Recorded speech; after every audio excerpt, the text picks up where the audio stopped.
a pull-out toolbox, and the soft glow of the fuel preheater gauge.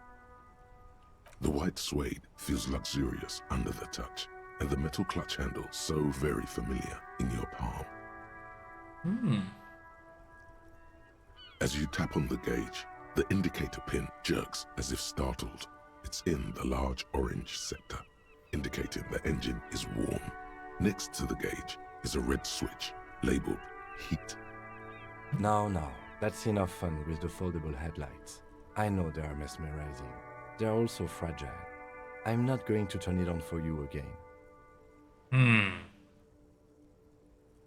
What am I?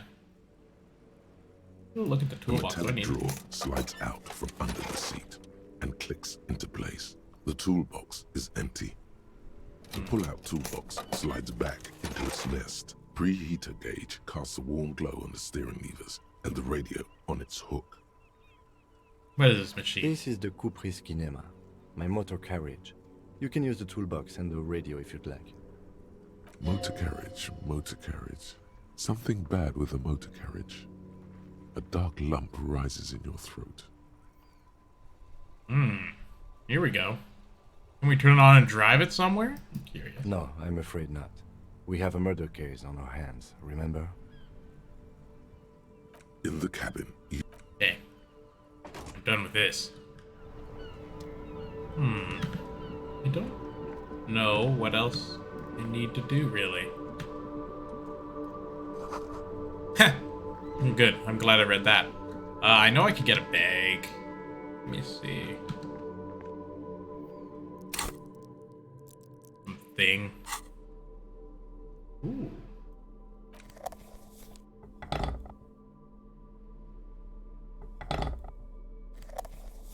I should just hold a flashlight. That's smart. Ooh. Now I can look around things even better. Huh? You got anything for me? What if I shine the light right into people's faces?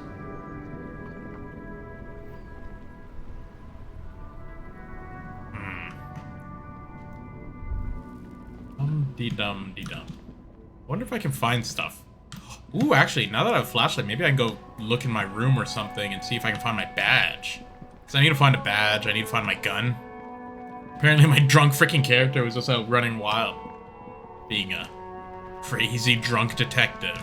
Solving too many cases and killing 3 people. Let's see here.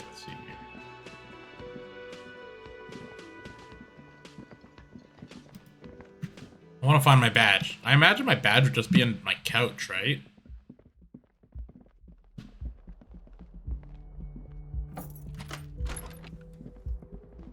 Where's my badge? Kim also tries not to look at the pile of taped viscera on the carpet, or the weird suitcase on the hat rack, or the potted plant dying in the corner. But it's all just too morbid to ignore. I'm sorry for this. No problem, officer. You take a step towards the door like you'd like to leave. Too bad we can't leave. I need to find my badge and gun so I can have a gun.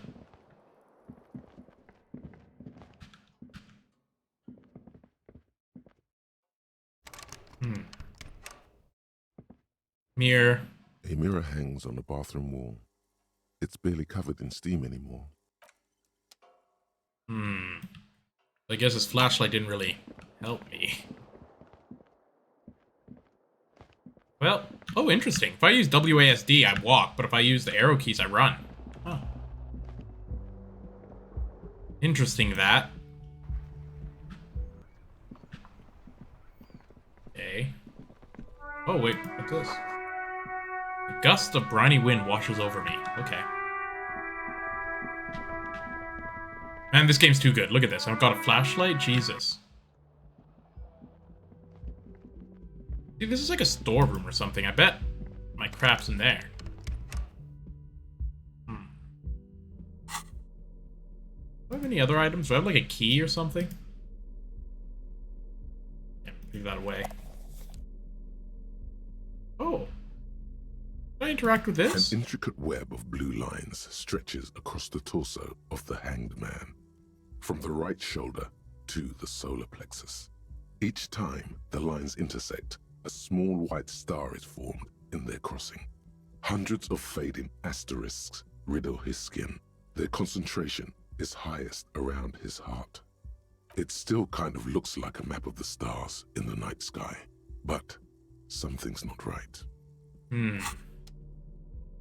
We have the racist mug. We got my damaged ledger. Okay, wait. What do I have to do? Tasks. Find out who is in the Union box. Guard has told you that an unruly Union member gathered the mess hall in the whirling rags. They are not today, but the most likely show up. Keep an eye out for them. Okay. Apparently you're in a match with this precinct and this one. Ask him about after initial inspection of the dead. Oh, I can. I should ask him about that. Okay. Yes? I want to talk to you. Me? Yes, I you. don't see how my life is pertinent to the investigation. Come on, Lieutenant, open up. You're right. No, it would be work together if we have better rapport. That's a fair point. All right, for the good of the investigation, what do you want to know?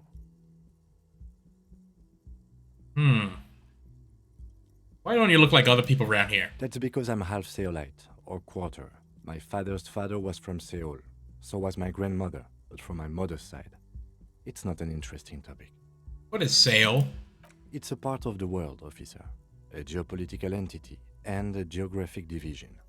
I told you it wouldn't be interesting. It may even sound interesting. I want to know more. You're barking up the wrong tree. I don't speak a word of Seolite. I've never met either one of my grandparents, and I've never been to Seoul. I'm a regular Revacholière. He's glad to have shut down your question. You ever talk with yourself? What do you mean? You know, when you're thinking, do you ever have conversations like with your brain? That's actually really funny. So in the future, if anyone does watch this like Christian, we had a conversation about this not that long ago. Like hearing. I have no idea what you're talking about. So essentially it's like some people hear their thoughts in their head like I do. Like I can hear words and be like, bah, bah, bah. It's like me talking to myself, but it's only in my brain. But apparently when people think, they don't think at all. It's just like nothing. There's no sound or anything, which is crazy to me. But I suppose that's just different ways people think or interpret their thinking. There's a lot.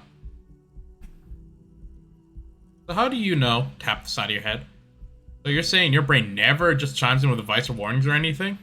That's so funny. This is exactly what I was saying. I can't say that it does, no. When I need to think, I just use my notebook. The lieutenant produces his small blue notebook and idly thumbs through a few pages. That's where his conversations with himself take place. You're super lucid, yet psychedelic. You don't need office supplies to connect to your nervous system. You're special. I'm special. Let me speak about yourself. Just no. Okay. Come on. Your brain sends the signal to your lips, but they refuse the order. Something is paralyzing them. You're pretty sure it has something to do with the lieutenant's eyebrow. The eyebrow is exercising psionic control over you. What's happening to me? Something the matter, detective? This guy's got authority off the charts. With just the flick of his eyebrow, he's able to make you his thrall. Oh, what can I do about this? Nothing. You better hope he doesn't abuse his authority. There's a lot of it. Silently scream for help. If the lieutenant were an evil man, who knows what sort of havoc he could wreak. Fortunately, he is a committed officer of the RCM. He'll only use his powers for the good of the investigation. That is good. The lieutenant relaxes his eyebrow, and you seem to regain control of yourself. You're wearing That's glasses. correct. That makes him a binoclard. Completely uncopped material, if you say so yourself. I don't know. I didn't know they let Binoclards become cops. I'm not gonna call them a Beano. Glasses are cool. Yeah. Are they? They are mostly just cumbersome. You could use a good, normal peer yourself. That's all for now. Good. Let's change the subject. Tell me about this case What do again. you want to know? Now that I expect to see, I want to know about this competition you mentioned. Yeah, that's what I'm talking about. What's there to say? It's just stupidity. What kind of stupidity? The cop kind. Our precincts can't decide if Martinez is part of Jamrock or the Industrial Harbor. Yours or mine, as if we somehow own parts of the city. Typical street gang mentality. So we've let the Union make a mockery of law enforcement here. And now it's come to its natural conclusion. Ah, so struggle's over. Who runs Martinez? Well, sort of. It's less a matter of who gets to police Martinez than who has to. It's an orphan district, in other words.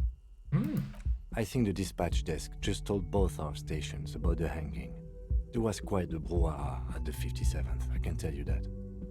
Time to settle it, they said. Cop off. But I assure you, I am not their finest or toughest with 102 cases solved. What I am is least interested in a pissing competition. So he volunteered to represent the 57th, but not out of competitiveness. On the contrary. So you volunteered to spoil it. Yes, I am an unrepentant spoilsport. The lieutenant appears pleased with this. What's special about Martinez? Martinez? Nothing. It's just a puddle at the end of some drain pipe. No one cares about this place. They care about sports. Most of our colleagues don't even know how to get here. North of the interchange doesn't exist. A tremble comes over you. Another after effect of ethanol poisoning, perhaps. Feels like leaves do when they rustle in the breeze, somewhere far away, below the turbine. The 41st and the 57th. The lieutenant was right. It's not about who gets what's north. It's about who doesn't. I wonder what this says about me. That I was sent by my station. Raise an eyebrow thinking it best to let you make the next move. Tell him. Tell him why it's you. I was sent to teach you a lesson in style. Ooh. Can only be one conclusion. I'm the finest we have. A hero cop sent to outperform you in every way imaginable. I must be an art or augury, an apocalyptic omen sent by the people. Can you guess my message? Oh, don't be scared, but I think I might be a supernatural ability. I probably have an unbelievable kill count. I'm gonna leave why I was sent unspecified. I think unspecified would be the smartest because I don't actually know. The silence carries. And wonder. Tell him why it's you.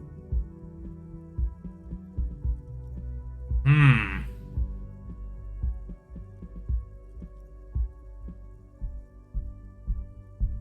think this is what it is. I'm a super cop. There can only be one conclusion. No. Yeah, sure. A good joke. A good joke, good. He does not actually think it was a good joke. Whoa, okay. It was a poor joke, but how could you use a good-mannered cop off? Don't you... Well, we could use a good-mannered cop off, don't you agree? Yeah, a joke in truth. I'll only moderate, humiliate, and outperform you. Oh, that's pretty good. A joke, of course. Rest assured, I have no intention to compete with you. Of course a joke. Look at me. How could I compete with you? You probably have tons of cases solved. No, I think this is this is probably the funniest and most charming. Yeah, a joke in truth. I'll only... Yeah, that's the funniest. Oh, you will? He raises his Then I will collar, his help eyes you narrow. to do so. Now, Still, against his better judgment, this made him think just a little bit less of you. Oh, god damn it. was there anything else you wanted to ask about the competition? If not, we should move. Okay, enough. Jesus. Yes, it's a wholly pointless matter. Forget I ever mentioned it. I will. He's actually glad it's addressed now. Why did the fort... Yeah, okay. Wait. This is a white check. You may retry it. Okay. Because I you're got the it. best qualified. No, That doesn't seem right. No, it makes sense. I'm exceedingly qualified. If you're so well qualified, why can't you remember why you were sent? Anyway, don't keep the lieutenant waiting.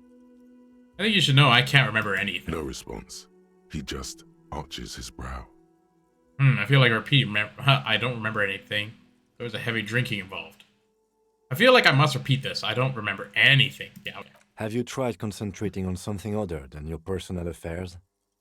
There is a sudden, harsh edge to his voice, like he's tired of hearing about your personal affairs.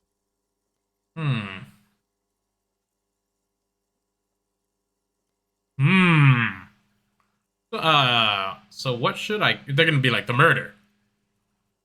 Information organization. Can you help me? Yeah, let's go with this one. No, let's go. What should I concentrate on? Try work. The case at hand. It can work miracles. But I'm useless. We should get through this day first. Off hours begin at 9 p.m. If you're still having trouble then, I can give you an orientation. Okay. Fine. Focus on other people's troubles, not your own. That is a relief. Your heart beats twice like a fist. The serotonin deficiency makes your teeth clench. Say nothing. The lieutenant glances at his electronic wristwatch. Okay. The moment passes. The lieutenant glances at the sports watch on his wrist. Seem to be following me. Excuse me? What if I want to work this case alone? Detective, if I may be frank, you seem to be in a deranged state. You have trouble remembering things. You've misplaced your badge. I cannot let you act in the name of the RCM without supervision until you've regained control of your faculties. Oh, so you're an unaccountable wreck who has to be supervised. You don't have to take this display of authority. You can disobey. What if I need some meat? Nah. I know what the RCM That's is. good. You don't need to supervise me. Except that I do, detective. What if I need some meat time? Some you time? This is a police investigation, not a journey of self-discovery. You'll still have your evenings to yourself. Okay, I'll leave the self-care for non-workout. Please do. We wouldn't want your regimen to spill over into the investigation. You should pick that fat, juicy cigarette butt from the tray, light it up, and smoke the living shit out of it. Am I a smoker? Who knows what you are? A monster, a murderer, the gnome of Jeroma? You feel like a smoker, especially when you look at that juicy, succulent, seductive cigarette stub, still smoldering deliciously. Wait a minute. That lady started smoking that in my last stream, which was hours ago. She broke it at the filter. I can't smoke that. How very astute of you. This renders it ineffectual. You should look for a whole cigarette, or better yet, an entire pack. Strike that. A carton. Make sure they're all healthy and able-bodied. Then smoke them all. The idea seems to make your neck expand. Suddenly, the garish tie feels very snug. Or you could not do that. No one is making you. Yes, I should do that. I shouldn't do that. I should not do it. I'll make it priority number 1. Well, I'll think about it. I'll think about it. Good. Thinking about yummy cigarettes in your mouth is the next best thing. Make sure you think about juicy sticks of tobacco all the time, though. It doesn't count if it's not all the time. And when you're done thinking about them, graduate to getting them. I need to get some smokes. Smoking them gives massive bonuses. Oh, I need them. I need those smokes. I need smokes. The game literally just told me I need them. So. I talked to that union guy. Oh, what's this? That sugary black rum stain on the counter makes you teary-eyed with joy. It's almost touching how syrupy and sticky it is. How long have you been up already? Pretty long. It's drink o'clock. Attaboy. It's coming back to him. You had your mesolimbic reward pathway worried there, not thinking about drinking all that time. It was like you weren't yourself. I mean, I've been thinking about it the whole time. Actually, I should think about this. Looking, drinking turned me. Now that you mention it, I do need a rum and lemonade. Yeah, I'd love for the guard to serve me up that beverage. I'm gonna hit maybe later. I'm gonna try to not be an alcoholic. Maybe later? What is this? Casual Friday? What's with the lackadaisical laxman attitude? You used to be passionate about getting your drink on. Changed. Show me you're still young. Show me you have the fire in you. Lick that stain off the counter right now. Oh, this is actually one of the tougher ones. I would lick it, but I have my boss here, so I don't lick it. What happened, man? You used to be cool. Go get your boring normal person drink then. It would go well with those cigarettes. That's a great combination. This game's so smart. Okay, I need to get cigarettes. Booze. Literally the tasks that game have given me. Hey, why am I not running anymore?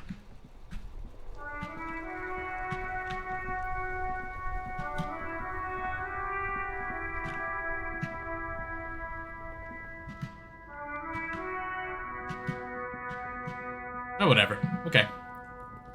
I need booze. I need smokes. I only have $3. But the thing is, this is in the past, so maybe I do have enough money. Unions are scams. That's what I'm hearing. Okay. Smokes.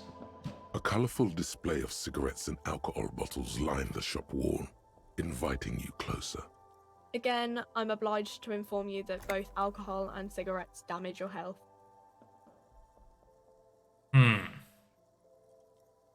I have enough for a drink. And I have enough for 1 cigarette. I think the thing is I can repair my morale because I have something to repair that. I don't have anything to repair my health. So I'm going to go with this one. I'm going to get wasted. Here you go, mister. Get out of my way. Cool. That's cool.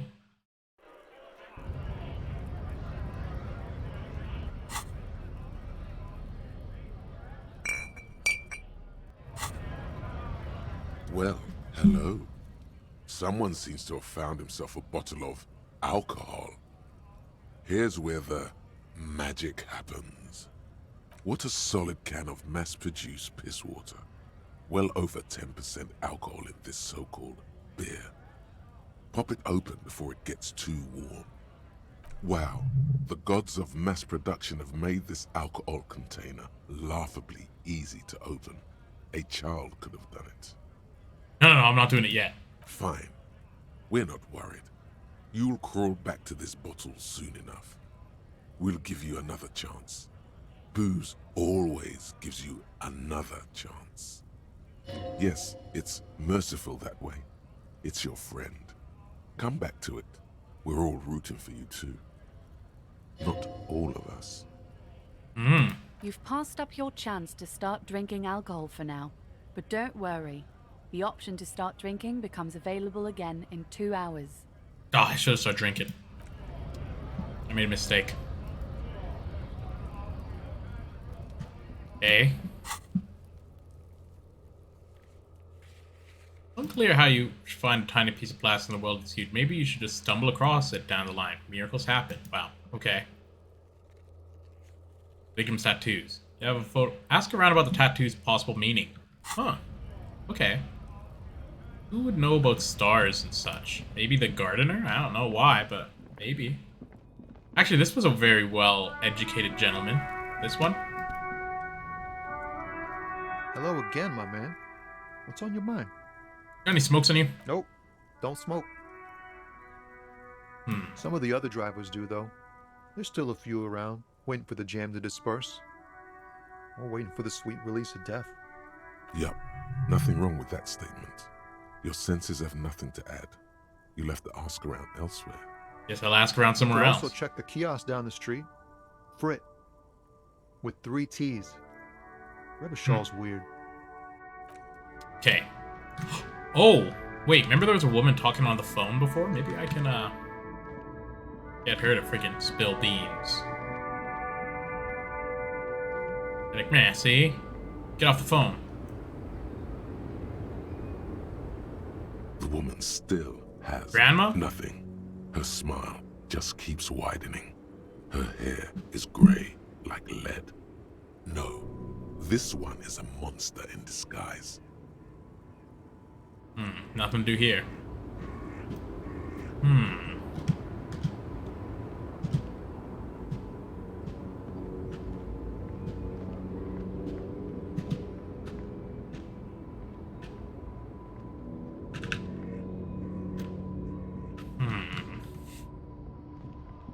Okay, so we found that racist. Oh, here we go.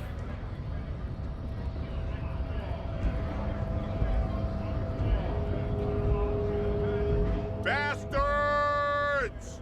We have a right to work!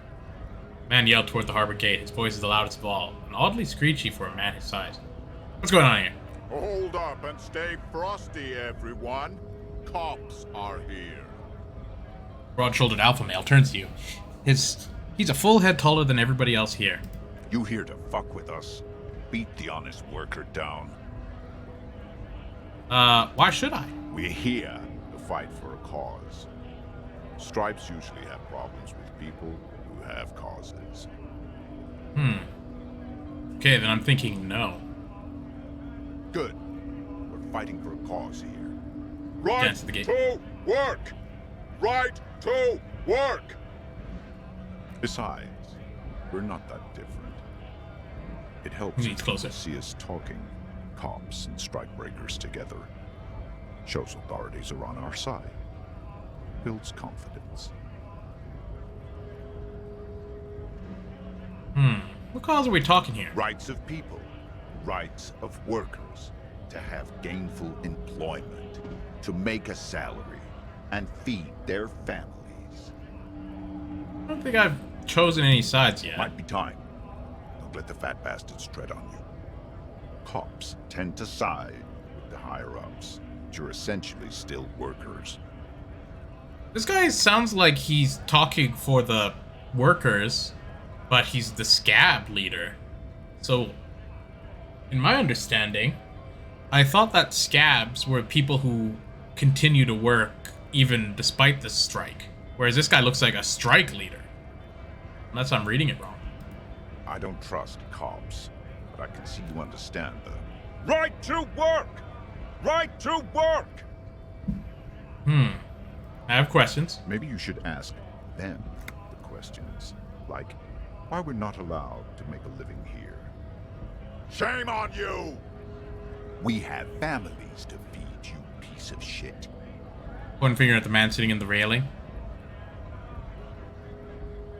So do we, Scott.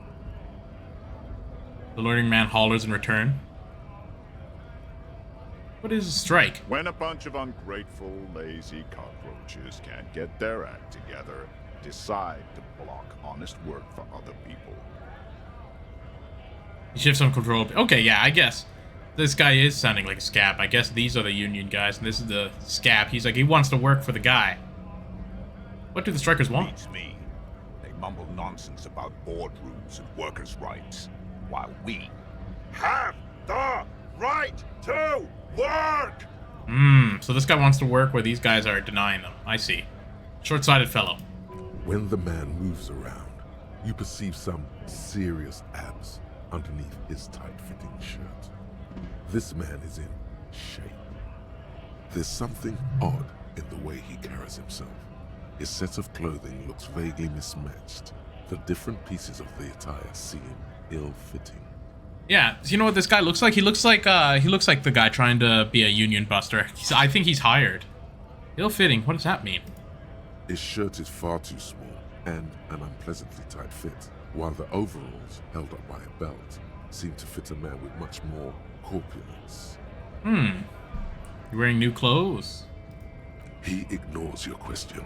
choosing instead to turn to the emaciated workers, raising both fists in the air. The clothes are obviously not his. Who are all the strikebreakers? Honest men and women with rights to work, to be useful, not toys for corporate interests. The man runs his hand through his steadily graying military haircut. We came here to help the harbor run smoothly in time of crisis. If Union fucks don't want work, they ought to let in those who do want work. I have a question. Why do all these men follow your leadership? You think they follow because I'm big and loud? No. I do. They follow the rules of the market, the rules of the economy, because they were given a job to do! I have a suspicion that this guy was hired by, like, the company to hopefully union bust. You've been talking to him for quite a while now. Something is off with this guy. Ask him where he's from. Okay, I gotta ask, where exactly are you from? What's it to you? Deep set suspicion drips from every syllable. Curiosity, going on figure. Routine, part of the investigation. Thought you looked real from. Okay, I'm gonna go with routine. Am I a suspect? Done no His eyes narrow. crimes. I only fight for the rights of people. Already got that. I'm interested in your background. We're all workers, right? Workers stick together. Came from the eminent domain, in Jamrock. Backgrounds in odd jobs, heavy lifting, cargo haul, bouncer work. I know the drill. Why, thank you, Mr. Christian. And welcome to the stream, I suppose. Yeah, you get to watch me talk to this guy who's trying to masquerade as a Union Buster guy. So, my suspicion of this fellow is that because he's such a big, freaking, strong, whatever guy, he seems to, like, why would this guy be working at the docks? You know? Okay, so anyways, let's see here. We're all workers, right? Workers stick together, came in the eminent dominion in the Jamrock background and odd jobs, heavy lifting, cargo hauling, bouncer work. I know the drill. A bouncer?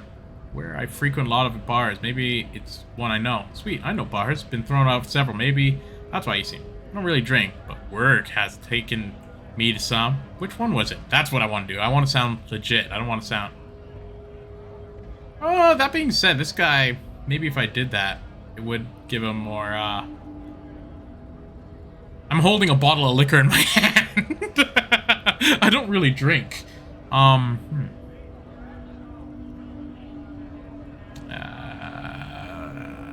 Let's say I don't really drink. I don't have to tell him the truth. Worked at Territorial. Ring a bell? Not right now. Might have been there. Don't really remember things well. I think I've been there.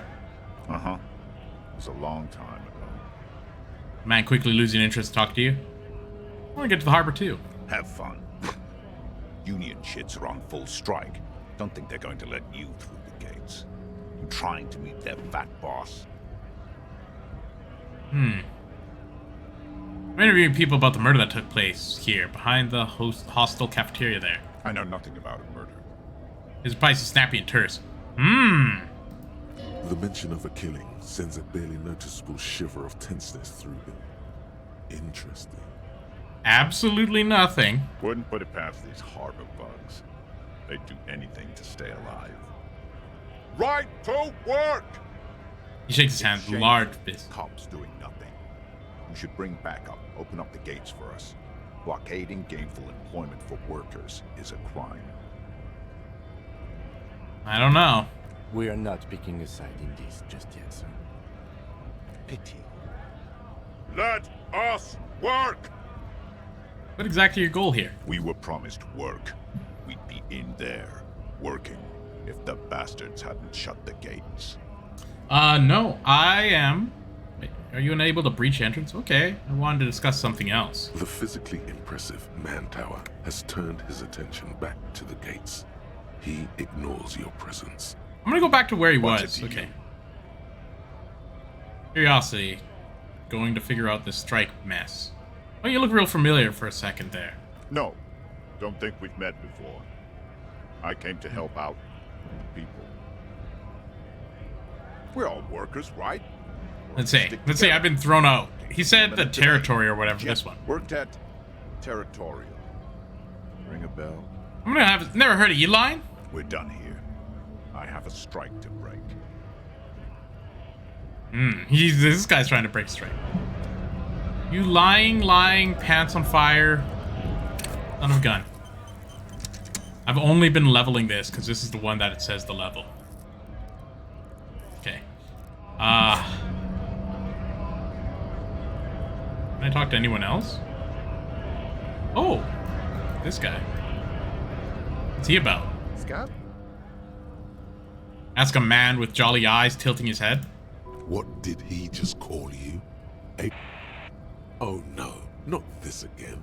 You just got away from that fucking kid. No, I didn't want to deal with this again. No. What exactly is a scab? Okay. Yeah, I'm a scab, poor and downtrodden. Jesus. Wave your fist. Right to work. Holy moly. I love that it says poor and downtrodden. It's really painting it. Wait, what are you asking about? I'm not a scab, I'm a cop. Proceed. Let me see. What exactly is a scab? A kind of a worm, content with mere survival. They come, they want to do our job for shittier pay, screwing over both themselves and us. Everybody loses. That's true. You don't seem to like him much. Gotta be bloody stupid or freaking evil to scab. Or I guess, scared maybe. But scared of what? Of who? Looks at the man squinting his eyes and trying to see it. To ascertain what they're scared of. Personally, I'd rather beg than scab. If the gentleman shouting on the street came begging, maybe they'd have gotten something.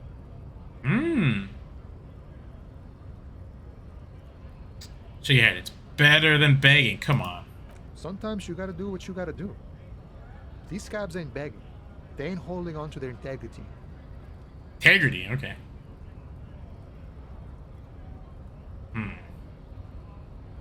I'm a cop. I was just messing with you.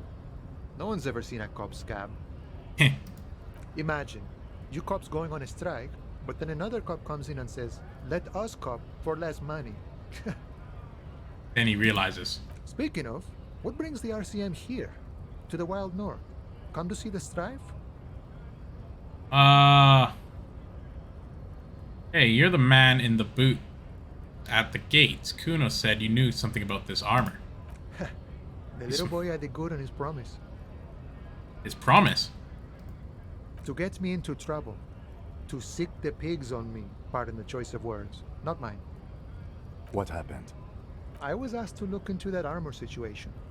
Official Union probe, you know. Track it down, see who took it. Did you? At first I thought, why not? Maybe the pieces can feed the strike. Buy us a few more days under the sun, you know? So I went to this boy. He said he'll make me his prison bitch. He's got eyes everywhere, and the cop's in his pocket, and he's the king of Jamrock.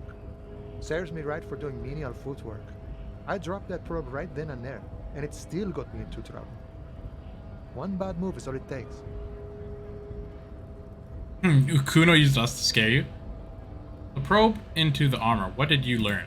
I learned that people don't want to talk to a drunk Union man about some armor. What else? Not much. Technical stuff mostly. That was the interesting part. Sort of technical stuff. I did some research into this armadura. Let's say I have friends at the library. I didn't get into the material science, just how it comes off. How does it come off? In parts. 4 in total. The helmet was the first to go. The kid says he tore it off and kicked it into the sea. I believe him. The boots were still on the guy last I saw. Too hard to remove. So, as I count, there are 2 parts missing. The gauntlets and the cuirass. This is where I left off. Too much hassle. More like a job for some militia. Hold up. 4 pieces? Leggings. I'm gonna go find 1 piece of it. One's enough. I'm ambitious and I'll go find all of them. Actually, I have better things. Tell me about this. Oh, they're just gone. They don't exist anymore, if they ever did at all. Forget about them. I did. Nice and balanced. Some junior officers can take care of the rest. Smart choice. It's only that one spot you need armored too. The one the bullet hits. Good luck if you go for those boots though. You'd have an easier time wresting the spurs off a boyadero than getting them off him. So, Kuno sent us to scare you? Minor nuisance. It's all good. I'm contemplating sweep from his flask. He thinks, not yet. Better to get this business out of the way. Sweeter then. Thank you for the cooperation. No problem. If you see that kid, thank him from Call Me Mañana. Thank him for showing me the way.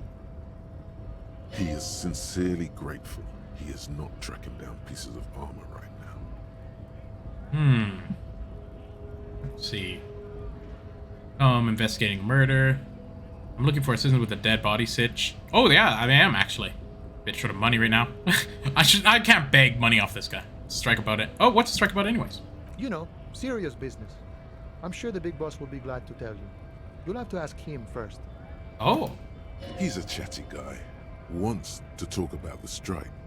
Return once you've met the Union boss and are on a better footing with the organization. You wanna help me with this dead body? Body still hanging in the tree?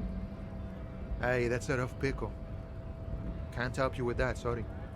I'm not really an admirer of dead bodies. Might be someone else from the Union can render assistance. I mean, you can let me through the gates? I don't operate in that capacity.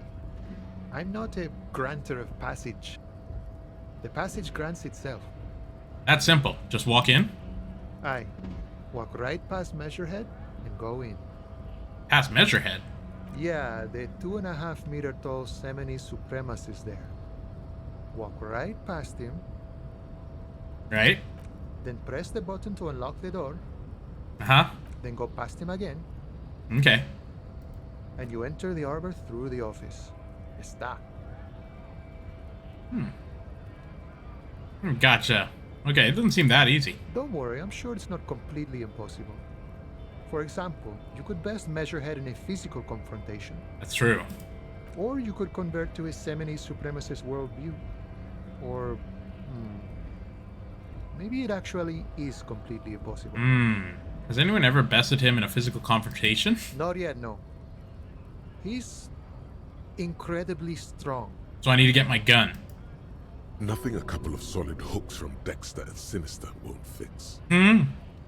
Dexter and Sinister, that's funny. Has any scab tried converting to his worldview? Jean-Luc himself would say the philosophy has proven overly heroic for the scabs to convert to. Not enough intuition. Got it. Another thing. Sure. I'm gonna ask him for some money. Sure thing, my friend. I can help you out. Hand-eye coordinate. Try to catch it or let it fall. I'm gonna try to catch it. The coin narrowly slips by your outstretched fingers and falls to the ground. Falls on my hands. Oh, I'm sorry. Didn't mean to throw it like that. It's a thing we harbor folk do, passing around cargo and such. Was not meant as provocation or ridicule. The boyadero stares at you with respect, then gestures towards the trickles of blood adorning your clothes. What? Trickles of blood. Appreciate it. Right, always glad to help out the RCM. We're on the same branch, you and I. Humans, I mean, not slithering scabs. I'm coming for the murder. Murder, huh? That sounds like a lot of hard work. You'd never see me investigating a murder. More for genetic fields. God damn it! This is not the game. Freaking Zero Escape. Murder, huh? That sounds like blah blah blah. You never see me in this game.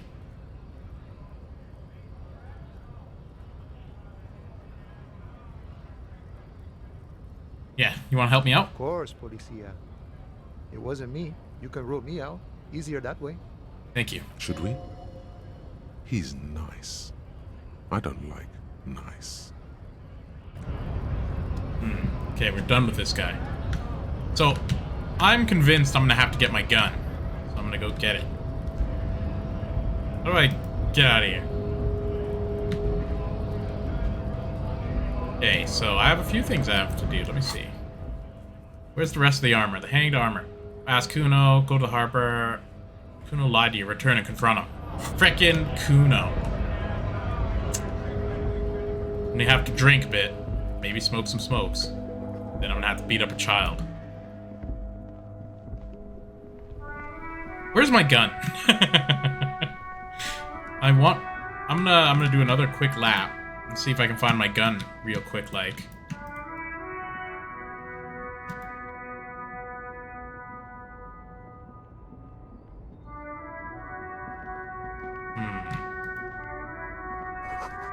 Old slogan, Human Ox covers it, okay.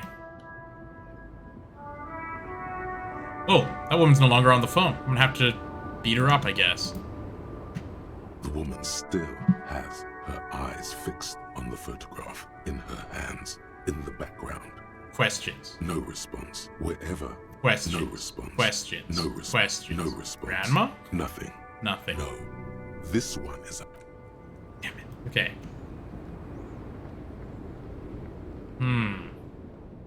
Where could my gun be? Because if I have a gun, then I can just shoot this guy, shoot that guy. You know, just keep shooting. Looking for something? Got a smoke? No. He's got a smoke right there in his fucking hand. Snatch that shit out of his fat fingers. You need it after listening to his garbage. You're smoking one right now. It's my last one. Can I get a drag off it then? Sorry, all done. Wow. Puts the cigarette and flicks a tiny stub towards the street. Cool, cool, cool. Rub your hands. Changed my mind anyways. I bet. His cool gaze pierced deep in your noxious effluent wafting in the surrounding air. Sorry I couldn't be of any help. No good, Kuno. Got a smoke? He's got a smoke right there in his fucking Then you're gonna hand. need the one you're Snatch smoking. Can't have it. But I really need it. That's too bad. It's all done for. I bet. Sorry I couldn't. Get out of my face, you drunk guy. You drunk guy. You got a smoke for me? Hello again, officer. How What is are this you? F the police business? Excuse me? No understand? She's uncomfortable. Maybe you should drop this line of questioning. Point. Oh. Well, Cranes I her neck. didn't write it there. I'm just sitting here. Ah, okay. Alright, didn't mean to startle you. Okay. We need Is directions. the street signs messed up? Okay. Yeah. What do you need? Where am I? What do you mean? I'm a bit disoriented. Is this Reva Shoal, right? Yes, sir. District of Martinez. Okay. This intersection is called Roundabout North. He knows where we are. He just wants directions. I don't know. That's all. No problem. I got business with Kuno.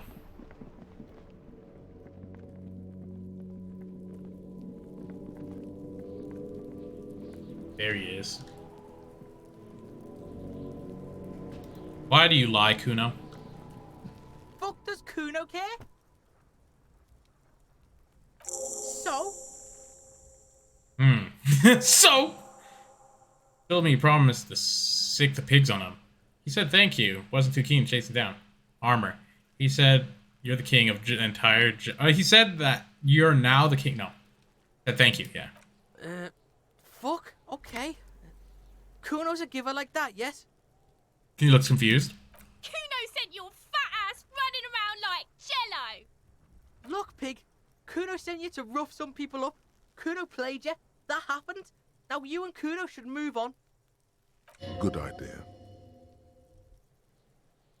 Yes, let's move on. Yeah, that's what Kuno said. Don't be saying what Kuno said back to Kuno. Get the fuck out of here, Patterson Kuno.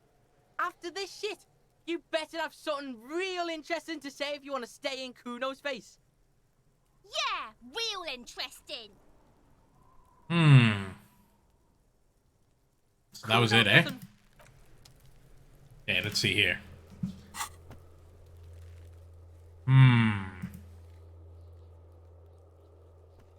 The strange door in the whirling. No one knows. Oh, yeah, okay. Yeah, where's my gun? Someone must know something about your lost firearm. Maybe a district authority, like someone high up in the Union. Oh, yeah, I gotta find the Union guy, too. Let me see. Map.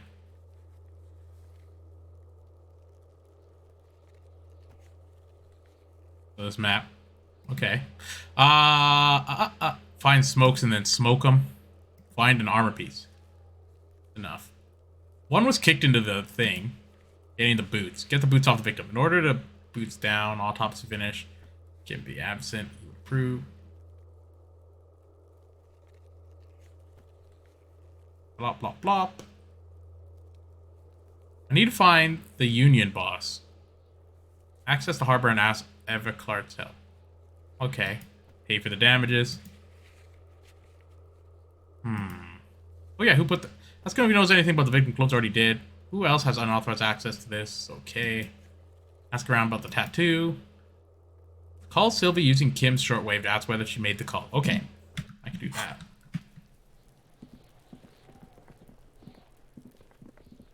Running. Running.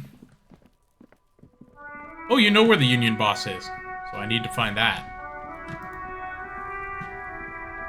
Union boss. Inside, you see a set of steering levers, a radio microphone. This is Precinct 57. How may I assist you? I need to contact me with a civilian, a Sylvie. She may have reported a murder. Of course. What is the number, officer? Yeah, Cart didn't give us a number. Yes, hold on. Her number is 005 1944 298. Year I was born. Received. Hold on, officer.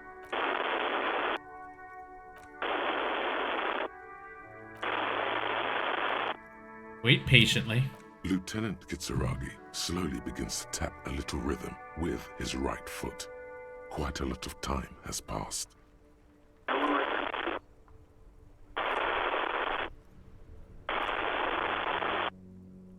Officer, I have Sylvie Malaika on the line for you. Sylvie Malachi. Okay. Yes, hello? Oh, this is police calling. I have a question about your last days at work, or... But Sylvie, I believe we've met before. This is me, detective from the Whirling in Rags. No, I'm gonna go with this. Oh, right. Hello, officer. What can I do for you? You can hear resentment in her tone. She's not thrilled to be talking to you again. There is no resentment in her tone. She wants you to ask her out. No question about it.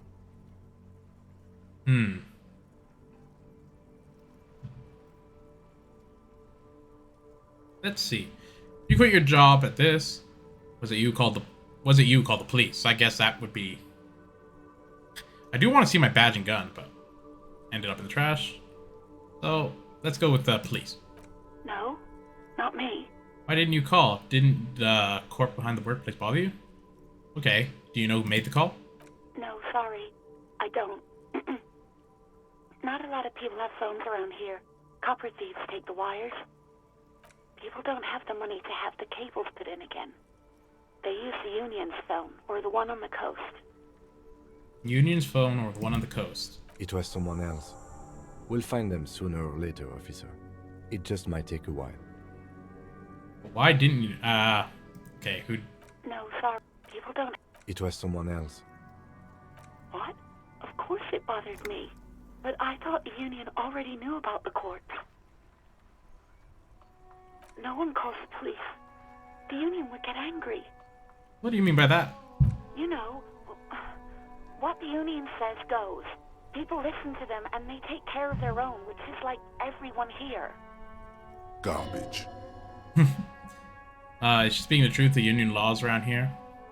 I am the authority. Looks like we limit my authority then. Tell me why exactly did you leave a corpse and thing instead of calling us? Push on. I'm gonna push on. I didn't want to get in trouble with the others. Push her further. Show her the error of her ways. No, don't push her. It sounds as if she's about to cry. I'm gonna have to back off a bit. You do? What else can I do for you?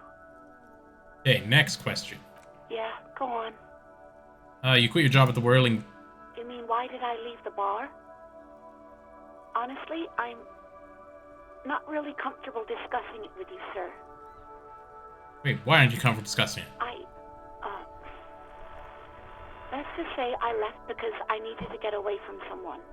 From whom? You know whom. You think you hear a sliver of accusation in her words. Don't be paranoid. She's obviously talking about someone else, not you. Okay, that means not me. Thank God. You mean me? You need to get away from me? I really don't want to talk about this. Let's just forget about this, okay? Alright, I won't push you. You ever come back to work? Maybe, I don't know. I just know I have to take some time off right now. Hey, so my guy totally knows this lady. You see my badge? Yes, I know who you are. You're a police officer. The law. My badge's missing. Do you know where it is? Oh, no, I haven't, sorry. Damn it. Real policemen have uniforms too, by the way. Where's yours? Not my uniform too. Kim doesn't have a uniform. It seems real to me.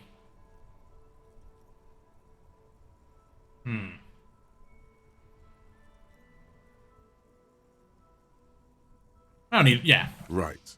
It's better to not ask too many questions, lest people start thinking you're a cop or something. You see my gun? Please, no. Not this again. Everyone saw your cool gun, detective. Okay, I showed you my gun. When did it happen? You were trying to impress some people with it. Everyone was eating, and... Okay. Sounds like it's going to be bad. Do you really want to know? What did I do? Actually, what did I do? You were waving it around in everyone's face, begging them to describe it. You said it calms you, and then you started making suicide jokes. It got pretty graphic. Some poor sod was trying to eat his pudding while you were screaming, spit flying, imitating the mercy shot right next to him. Spat some in his food. I don't think he touched it after. People tried to back away from you or even slip out of the door, but you screamed. I am the goddamned law, and you have to listen to me. Right. You are all suspects in a murder investigation. Check the alley right of the tree. I will. Should have killed myself. Why would I threaten to kill myself? I mean, look at this world. I would love to stay. Okay, I don't know what to say. Yes, but what happened to my gun? No idea. All I know is next you were waving around money instead, saying things like, big bucks cannot lie, and guns can't buy money, but money can always buy guns. Where the hell was I? It almost looked like you pawned it. But believe me, I did not ask. What about my paperwork? Well, you tried to jam it down the toilet, sir, clogging it completely. After I had unclogged the toilet and retrieved the paperwork, I threw it out in the trash, thinking you didn't need it. I am sorry about that. Anything else, detective? That's all. I do hope so. Please, don't call me again. Bye. Wait, why does she seem angry with me? No. She 92%. doesn't have a problem with you. It must be someone else she's angry about. You sure? Trust me, you wouldn't want to be the guy here. You know how it is. Yak, yak, nag, nag. That's right.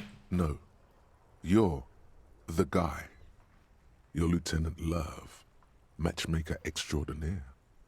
Help the poor girl out, lest she turns into a spinster. Probably just gonna play hardball with the goods. Women are just transactional. Wow.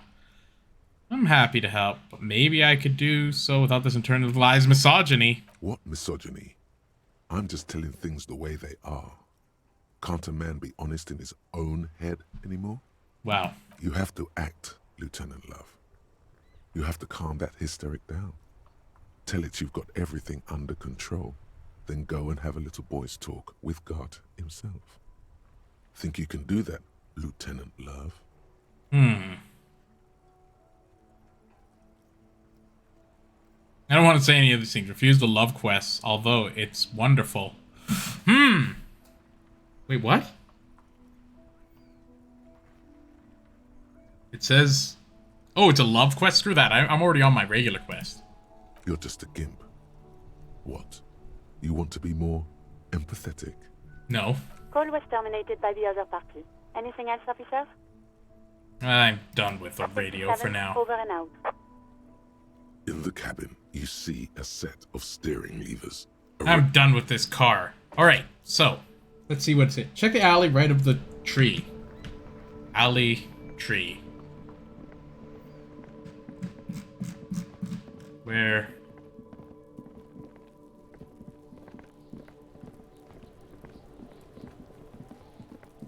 That's the tree. It's the alley. What's in that bucket? Don't see anything here. I remember I fiddled with this before. An inconspicuous pile of the roof.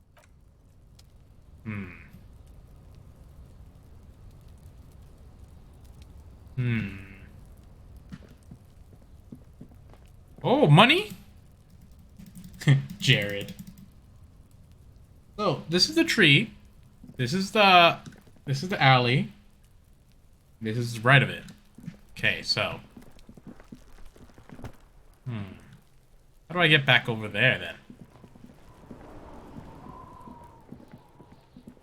I'm gonna go around. I've been mostly in this area, so I haven't really... Oh, stuff up there, too.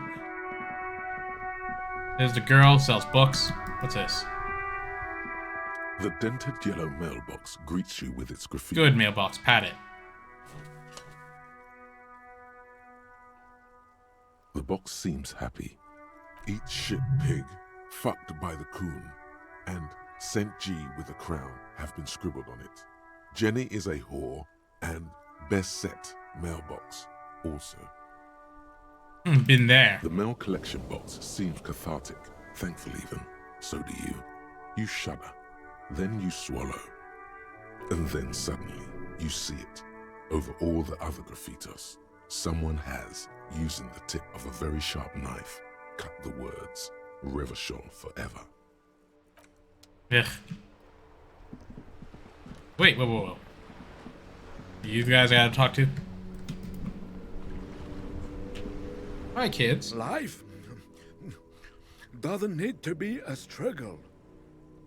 Hi, burp. I'll be with you in a moment, officer. Let me just finish my sandwich. Talk to Angry Hard René first.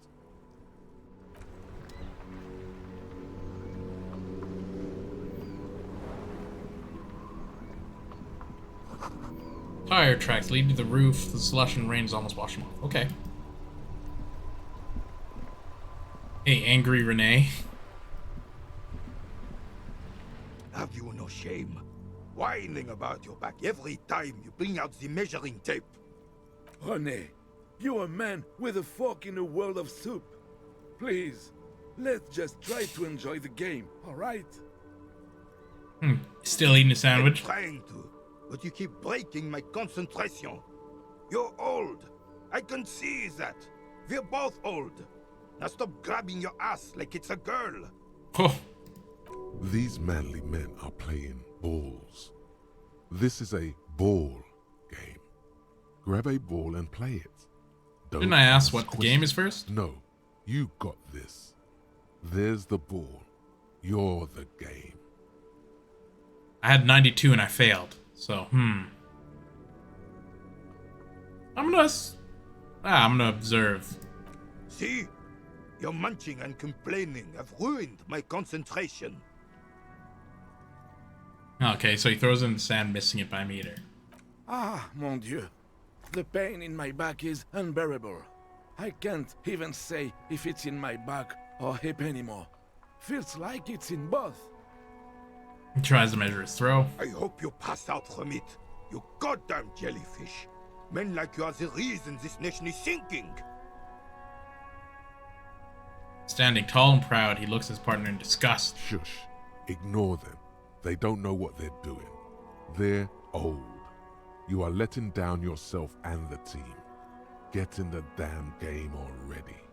Wait, what team? Doesn't matter what team. Pick a team. Any team. The blue team. You're letting them down. Get in the game and throw the goddamn ball. Why are you so mean to me? Eyes on the ball, Dinky Winky.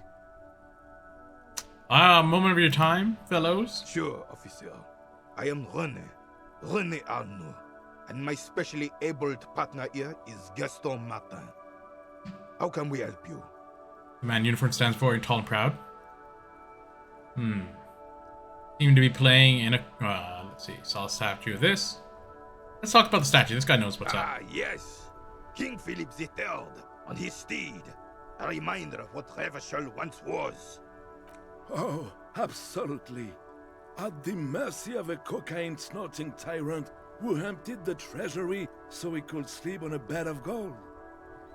Cocaine? Cocainum? Sounds like our kind of king. And just imagine what kind of cocaine a king would have had. Wow. A superpower, feared and respected. A testament to what this country can be under the leadership of a true king. Someone who knows how to rule. How should a true king rule? Decisively, without fear of offending the sensibilities of the frail and weak-minded among his subjects. This is something the insurgents never understood. Seems to me the leader could take care of his people before himself. Powerful leader is not afraid to do what he must do. That's what this country needs. I'm not sure how I feel about this. You haven't lived as long as I have, son. With age, a man learns certain things about real power, or else ends up a spineless socialist rat. Like Gaston here. I don't like that. And the worst part of that, officer, is having to spend your days playing pétanque with an angry snake. The carabinier doesn't reply, but his entire being communicates unbreakable resolve. No one and nothing can change this man's mind. He is as rigid as they come, still in that antique uniform. It's a symbol for him. What about this cocaine? Oh, old Philip was a big fan of the purple nose candy the nobility loved so much. A cocaine connoisseur of sorts. His egocentricity is borderline legendary. You can't even take responsibility for yourself. How could you fathom the responsibility weighing on the shoulders of a ruler? That's why the Philippian kings use cocaine, for clarity of vision, to aid in their work. Regnum cocainum, Revachol's finest years. Taller and brimming with pride he's past. It's like these cokeheads knew what's up. I'm satisfied with this explanation. Of course. Clarity of vision. Awareness. Philip III was even brought into this world with the help of cocaine. The court made him administer the dose to his mother when she was in labor. And it is well known that with the help of cocaine, only the purest, of course, he was able to connect with higher realms. Oh, is that so? Higher realms. Of course. It all makes sense. Responsible. Let's see. Let me talk about this higher realm. It's really not. Please, do spare us the cocaine fairy tales. Yes, indeed. We're not here to investigate the drug trade of centuries past. God damn it. Let's talk about something else. Right. What about this body? Unfortunately, I don't. Unlike most of the locals, I have no qualms about assisting law enforcement. But this affair has passed me by completely. And most of the locals? In Martinez, the Union is the law. So can you really blame them? But you don't have a problem with the cops. Cop is a pejorative term. I don't have a problem with policemen. On the contrary, I admire the effort to bring order to our streets. So, again, you don't know anything. If I knew, I would not be afraid to tell you. I simply don't. I'm an old man, not a coward. The daily business of the riffraff no longer concerns me.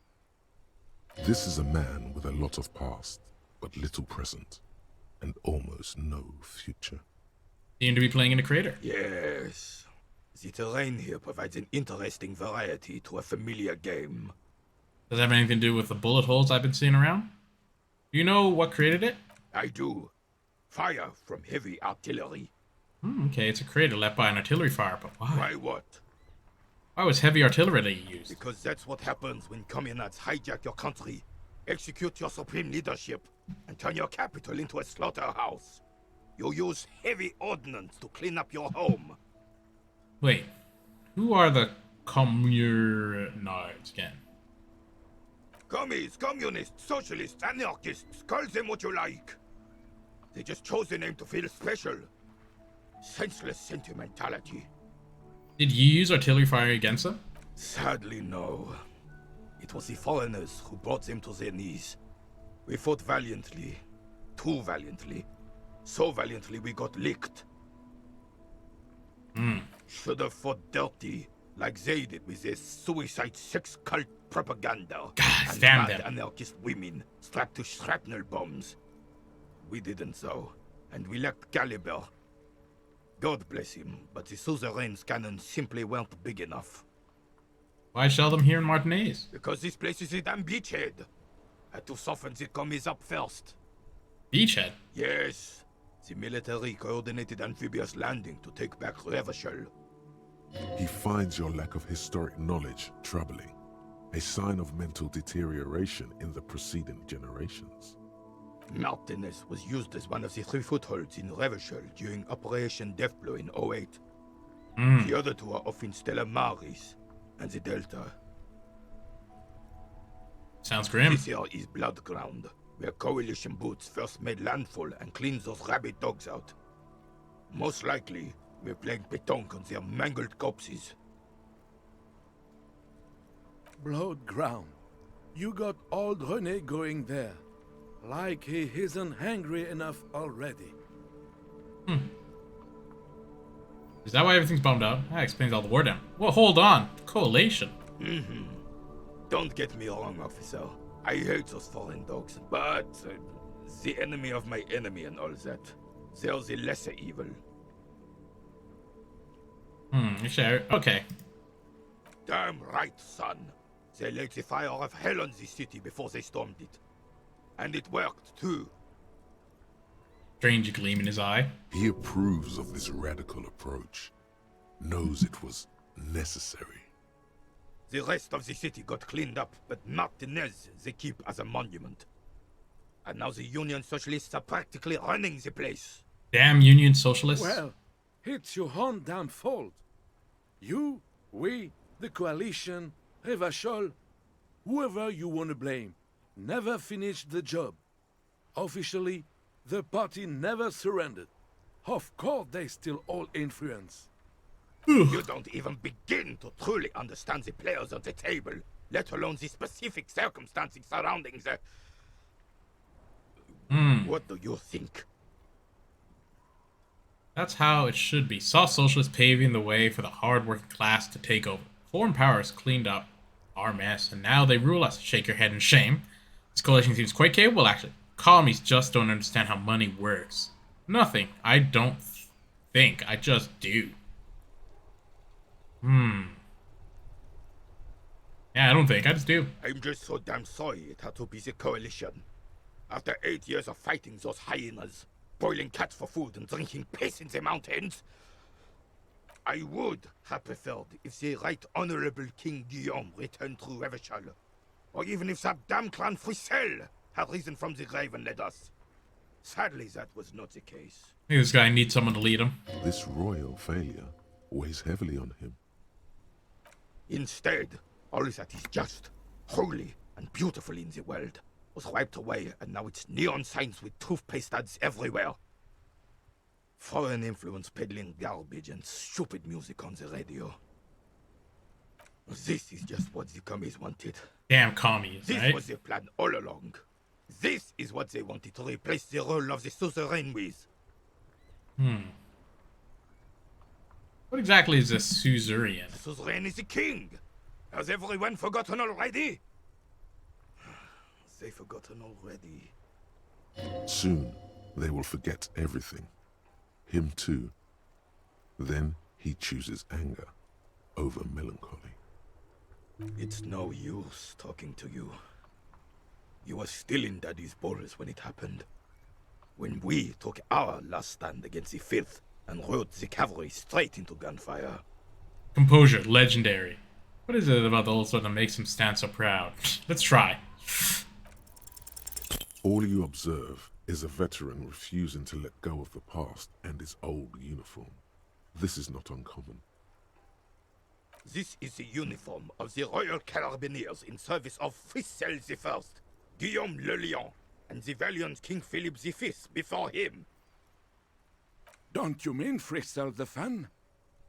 You do not speak his name, Craven, although he was a clown.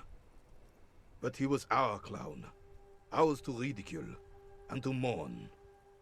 There's something you missed. You will get to it. Don't worry. Goodbye. Well, hello. Someone seems to have found himself a bottle of alcohol. Here's where the magic happens. Oh, should I drink? It said in 2 hours, so in the game, it's 5. So if I wait until 9, I'm off work, and then I should drink. It's no problem. I'll discard the thought for now. Oh, no, you don't. Not this one. That's not you. You? What a solid can of mass-produced piss water. Well over 10% alcohol. I mean, holding the booze in my hand didn't help, I guess. Pop it open before it gets too warm. Wow, the gods of mass production have made this alcohol container laughably easy to open. A child could have done it. No, I'm not doing it. Fine. We're not worried. Yeah. Yes, it's merciful that way. It's your friend. Come back to it. We're all rooting for you too. Not all of us. You've passed up your chance to start drinking alcohol for now, but don't worry. The option to start drinking becomes available again in 2 hours. I'm super calm. Alright. One operated viewer has been... Oh, yeah.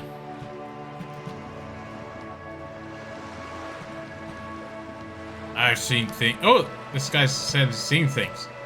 Go on.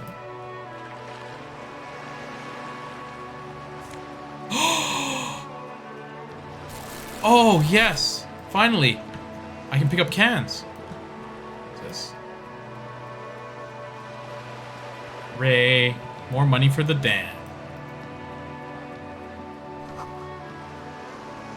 Roundabout North.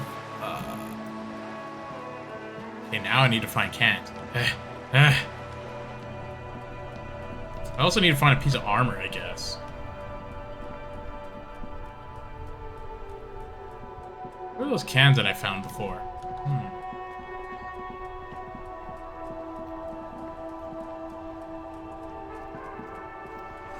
Maybe a sea monster did this to the plaza. That looked like it could have been caused by an earthquake, sure. Okay. So we know ancient fountain doesn't pump water. Huh. Ooh. What's this?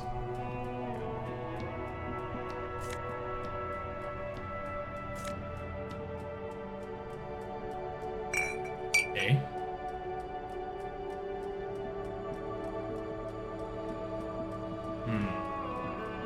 Dum-de-dum-de-dum. What's this?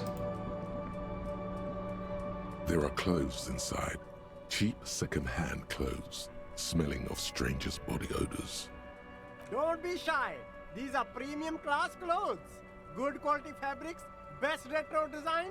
Save the economy with your style, officer. You find your hands deep in tattered and faded garments made from weird polyester blends that make your body itch and sweat in all the wrong places. Economical, but also trendy. Look first-hand, buy second-hand. Keep the economy moving. No good. All you can come up with are some treated wool pants. You can tell they're too tight around your thighs and too loose around the waist. Touch them. They itch. Like hell. Like an itch pit in hell. The itch is so bad you'll want to smash someone's face in. All natural materials, see? Real wool, 100% skin friendly, and they're yours for only 2 real. Jesus. 2 real? You think I'm made out of money? In this box. There's a pile of cheap sunglasses in a small box. A variety of shapes and colors. You like sunglasses, officer? I don't want to buy anything. Alright. I'm looking around for stuff.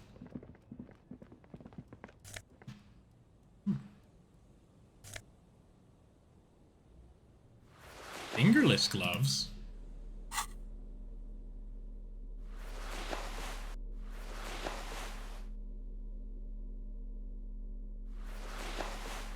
Gives me one more.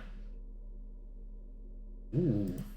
I guess my other one's better, so I can interact with crap. Oh, look at this. Some guy. G'day to you, officers. Man on waterlock. A burly man hangs out by the waterlock, carving up a generous serving of salami with an old hunter's knife. His eyes are fixed on a man stranded on the other side of the waterlock and on an enormous billboard that has fallen down into the canal between them. His posture is relaxed. Despite his powerful build and a knife in his hand, this man resorts to physical intimidation only infrequently, if at all. You know what happened to this stuff? I wasn't here to witness it, but those look like tire tracks on that sign. Weird, huh? Then again, plenty of daredevil drivers in Rivershoal. The words daredevil driver sound ominous to you. Too bad it also takes a year and a day to repair anything around here, especially a waterlock. The rest of the coast is closed off till then. Give me some of that salami. Sure thing. Oh, hell yeah. Want some too, officer?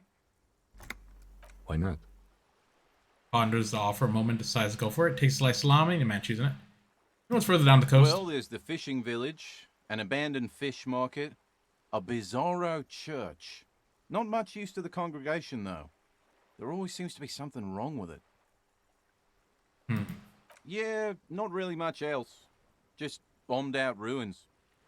Alright. A couple of indicator lights are missing from this control panel. Loose wires dangle from the now vacant holes. In the middle is a lever. Beneath it, a small metal plaque. This panel usually closes the waterlock, turning it into a bridge that lets you cross the canal. But there's a crashed salmon and butter sign in the way. Pulling the lever probably won't do anything. I'm gonna go ahead and pull the lever. You pull the lever all the way up until the metal clicks against the contact pins. You hear a soft clunk. Then, nothing happens. I'm gonna push it harder. Nothing happens. A cold gust of wind blowing in from the sea interrupts the silence of the situation.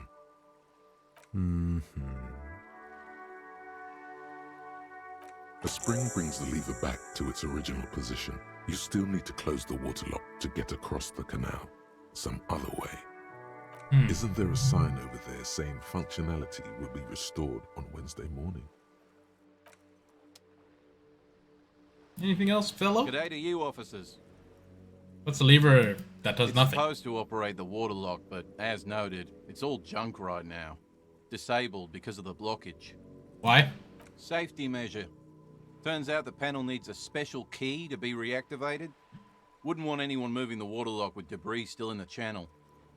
It'll be restarted on Wednesday morning. You want to do the honors when the time comes? Do I ever? Suit yourself. We'll see. I'm not into Drop manual by labor. on Wednesday if you want to see the waterlock work again. More salami. The coast part of the map is inaccessible until the third day. Alright. Bye.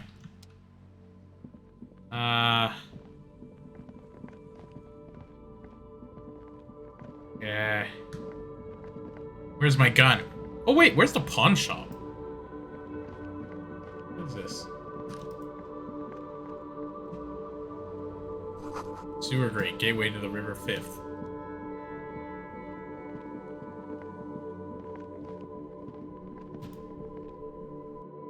Where's my gun? Where's my badge? This looks like a pawn shop. It's not often that I see officers from the RCM in my pawn shop. Good luck, what me. What can I do for you? His courtesy is not insincere, but he prefers being alone with his projector, just watching the movement of light across the walls of the shop.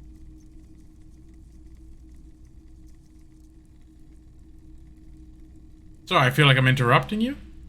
Shameful how insufficient the police presence is in these parts. I'm gonna say this. Oh no, not at all.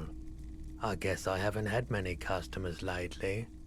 RCM or otherwise. Who are your customers usually? All kinds of people come through here. Locals, travelers, people looking for a deal, people looking for a keepsake. People who are terminally bored. As you can see, I have a wide selection of goods for everyone to choose from. There's a plan. Oh, okay, let me see. Quite a collection indeed. It keeps me entertained. Entertained? He might be high. If he is, on what? Is he high? You might be able to aid our investigation. I doubt it, but I can try and answer any questions you may have.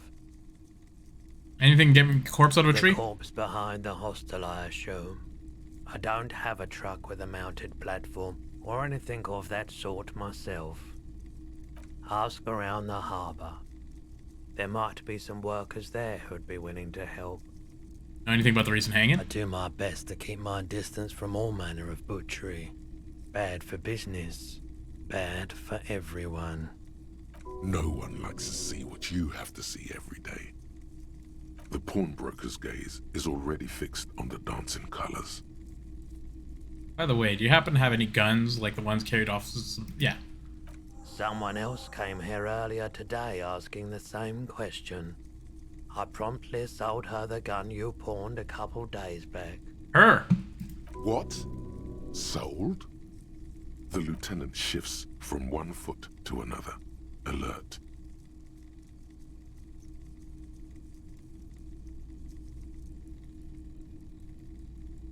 Was the buyer a policeman too? She didn't seem like a policeman, although she kept referring to herself as a pig, which was odd.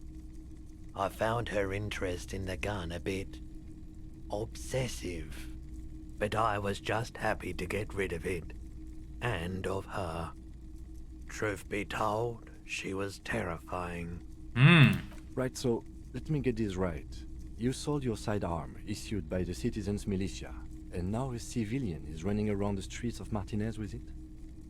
Miraculously, his face does not reveal what's happening inside.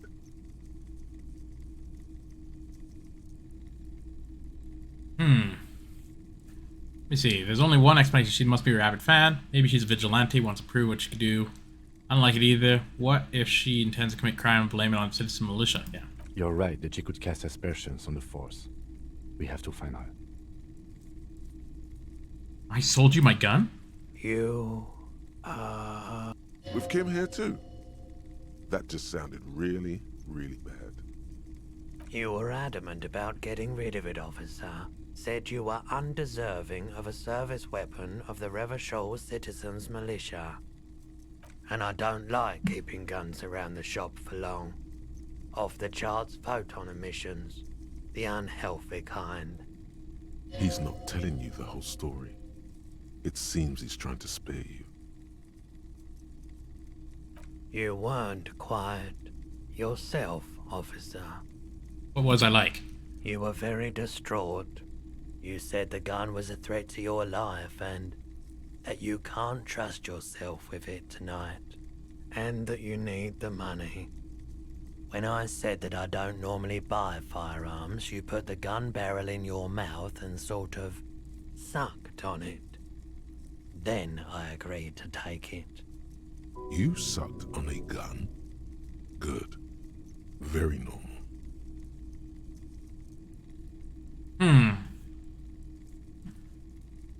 Let me see. Wait, how much did I sell it for? Happened to the best of us, I guess. Really should have killed myself, blah blah blah, sorry. See me. I'm gonna say how much I sell for. 15 real. The lieutenant looks from you to Roy, and then back to you. It's clear that he hopes this tableau might still turn out to be a bad dream. It's not, though. This has got to be the most. Wow. There's pity there, too, in case you didn't notice.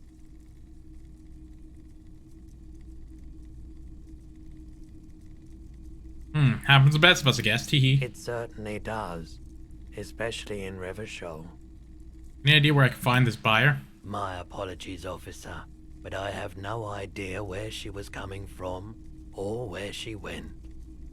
A needle in a haystack. There is nothing you can do about it now. You'll just have to hope you luck upon her somehow. At least now I know I lost my sidearm. Let's talk about something else. Of course. Wait a minute. I wanted to ask about my missing gun again. Sure thing. See. Thanks for review. Let's talk about something else. Okay. Sure, man. Okay, let's try it. Roll the dice. Roll the dice. Okay. He definitely is high. Whatever it is, you've probably done it, and many other things besides. But you can't cut through the jumble of sensations to get to the answer. A guarded man like him wouldn't tell you if you asked out loud. What should I try to sell? Let me have a look.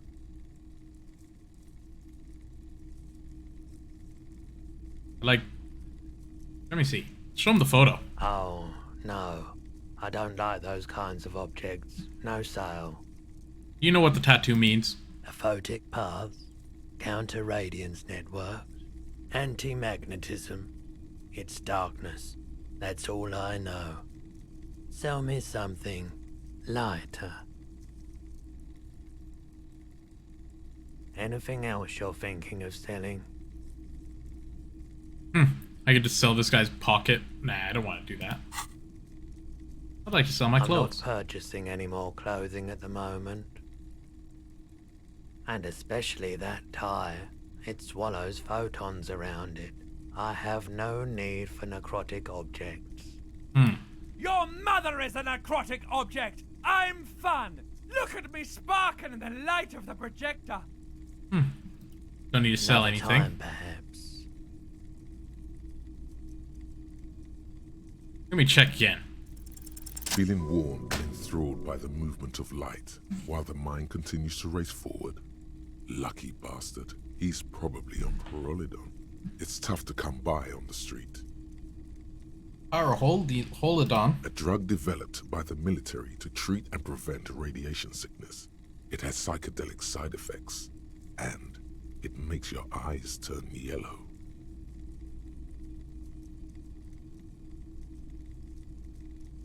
Sir, could you take off your sunglasses? I'd like to check your eyes. Why on earth?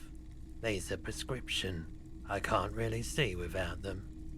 There's a note of indignation in his voice. Those triangle patches on his vest, you have a feeling they mean something, like they're similar to the halogen rectangle on your jacket. What's the triangle on your vest? I was with the Emergency Relief Brigade. You know, after the People's Pile disaster. Oh, this guy moves dead bodies. Had to take Prolidon for radiation sickness. That's what you were hinting at just now, wasn't it? He's taken it for mental and emotional, not physical pain these days.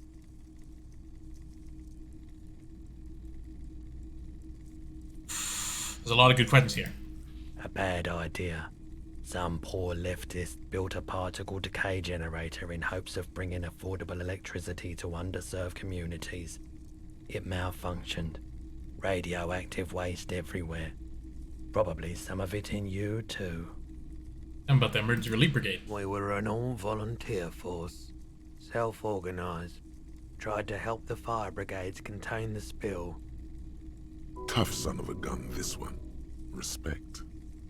I lived by the river since I was a small boy. The Esperance. Didn't have the art to let it all go to shit without trying to do something to help out. There wasn't much the volunteer force could do, however. We wasted years in the river mud. Years getting sick. Must have been tough radioactive cleanup. There's a reason why everyone's tried to forget any of it ever happened. And why no one has tried to repair or replace the pile. So much disappointment. And early deaths. Cancer mostly. And we knew all that was coming even as we were cleaning up as best we could. Whose fault was it the generator failed? No one's. Everyone's. So much bitterness. A bunch of poor people built themselves a primitive nuclear reactor, hoping for the best. What do you think is going to happen? How do you end up running this The pawn shop? cleanup happened 15 years ago. I was young then. Later, my second aunt died. Left me this shack and all the assorted junk in it. So I came to Martinez. People told me don't go there. It's a shithole. I said, people, we just had a nuclear pile meltdown. I'm gonna get as far away from Forburg as I can. Still in the same city, but... I like the theory more than the story. Outward movement, not vortices. Yeah, you gotta get in on those vortices, my man. Sure, just give me some of that. Priholodon. Have you tried it before? It's almost like he's worried for you. The lieutenant steps away, pretending to admire some of the knickknacks on display. Looks like he doesn't want to get involved. Go ahead then, he thinks. As long as you can walk straight, I don't care.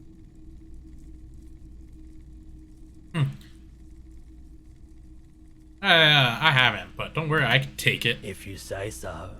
Here you go, man. Car-shaped object, the palm of his hand. Very odd looking. Yes, darling. That's the coalition government ordained Parolidon.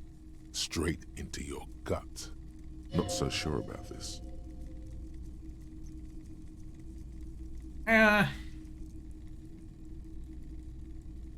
Wait, why wouldn't I Because be? it's an anti-radiation drug, and you're a cop. Not a post-apocalyptic scavenger. Yeah, maybe I shouldn't take it. I respect your decision, officer. What else can I help you with? Okay, so we know a woman took my gun. Typical Martinez streetlight sits among assorted floor and table lamps.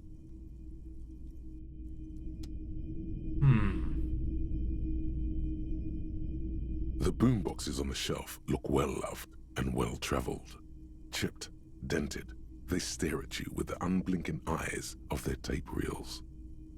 One look at it. especially catches your eye. Deep gold and amber plastic with a big old handle on top. A classic boombox that says Stereo 8 approved. This is you. Golden orange. A sunset suite. Just make sure it works before you buy it. I don't want to buy anything here. I just wanted to buy my gun.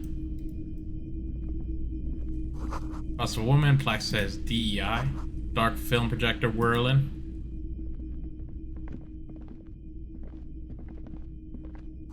Some sort of machine, antique cash register. Yeah. Alright, so I need to get my gun from some woman or kid. How do I get out of here? Hey, those guys.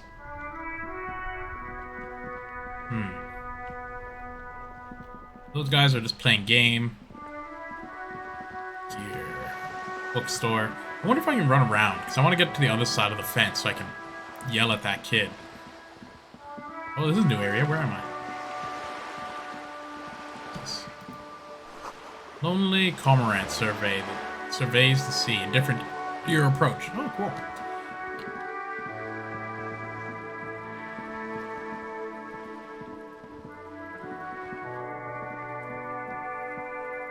This is a wall on the side of an apartment building. I'm gonna conceptualize it. You have no clue. It's just a wall. So many... I am on the other side. Perfect. Give me that. And give me that. Oh my god, yes. Kill this child. Point the gun at her again. Then kill her. Can't believe you didn't take the shot. Fucking coward. Waved a gun like a clown. Next time you point that shit at me, you better take the shot. If I had a gun, I would. She continues to be here. All due to you being a coward and not shooting her. The contempt is thick enough to cut through with a knife. This kid is way, way worse than the other one. Yeah, I agree. Kuno Essa or whatever. Garden hose. Maybe my gun's over here. Gun. Gun. Orange bum hat. Hell yeah. Hell yes. Oh god, yes. That just looks like my hat. Wait a sec. Wait a second. Am I just wearing bum hats? Okay. What's all this about? Closed door. Looks suspicious.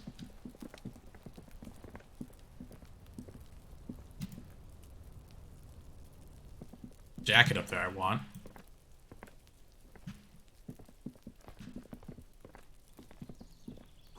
Another bullets. Another door. Oh. There must be another way into the building. And now they show up? That was loud.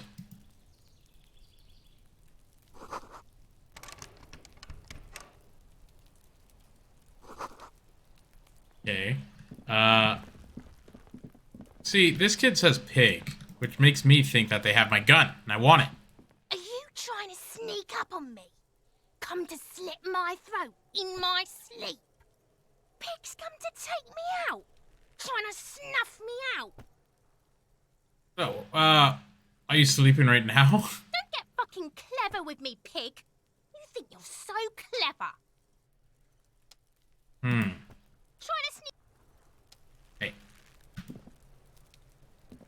Trying to sneak up... Something to do with that kid. I just don't know what. Okay. Oh. Can I go in here? So there's a guy there. See, there's a lot of things I need to do. I need to see a Union boss. I need to get my gun. I need to shoot that kid. Like, I got a lot of stuff. Okay, so not over here. So let's see. Everything's all... How do I pick up bottles? I got a bag now. I'm fancy. Inside the frame, motorcycle repair shop, used to assemble it. Okay. Girl up there, did she spill the paint? Crane. Up here, piggo. Whoa. She also is talking to me. Go. Do I talk to her? The streets will flow red once more. Oh yeah, this woman A 100% blue has my gun. torrent rushing down Rue de Esperance. You wait and see. Cindy the Skull. I wonder if she freaking fanatically bought my gun. For 15 real. No, that's how much I sold it for.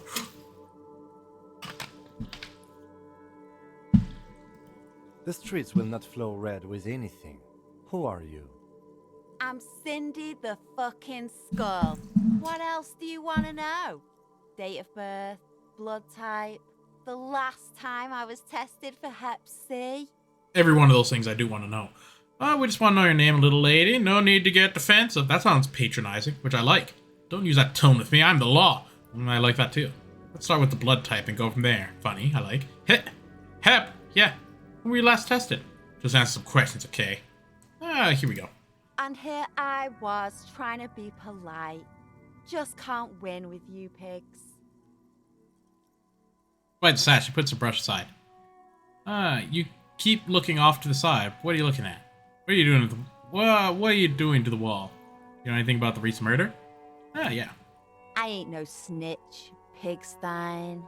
Go forth and forage in someone else's shit. No shortage of squealers in these parts.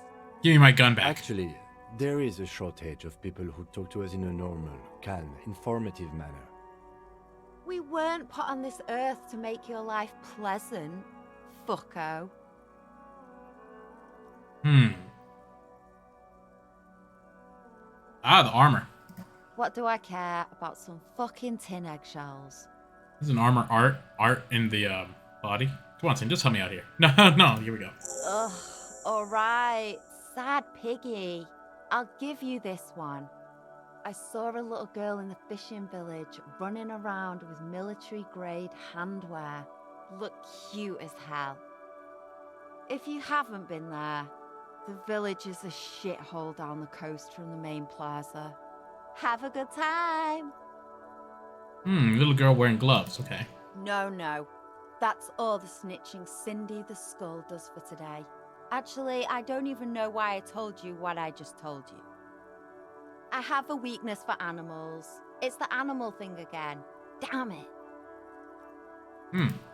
Or a weakness for police officers, miss. Thank you either way. Okay. Well, you're looking off the side. What are you looking at? The lieutenant furrows his brow at another one of your eccentricisms.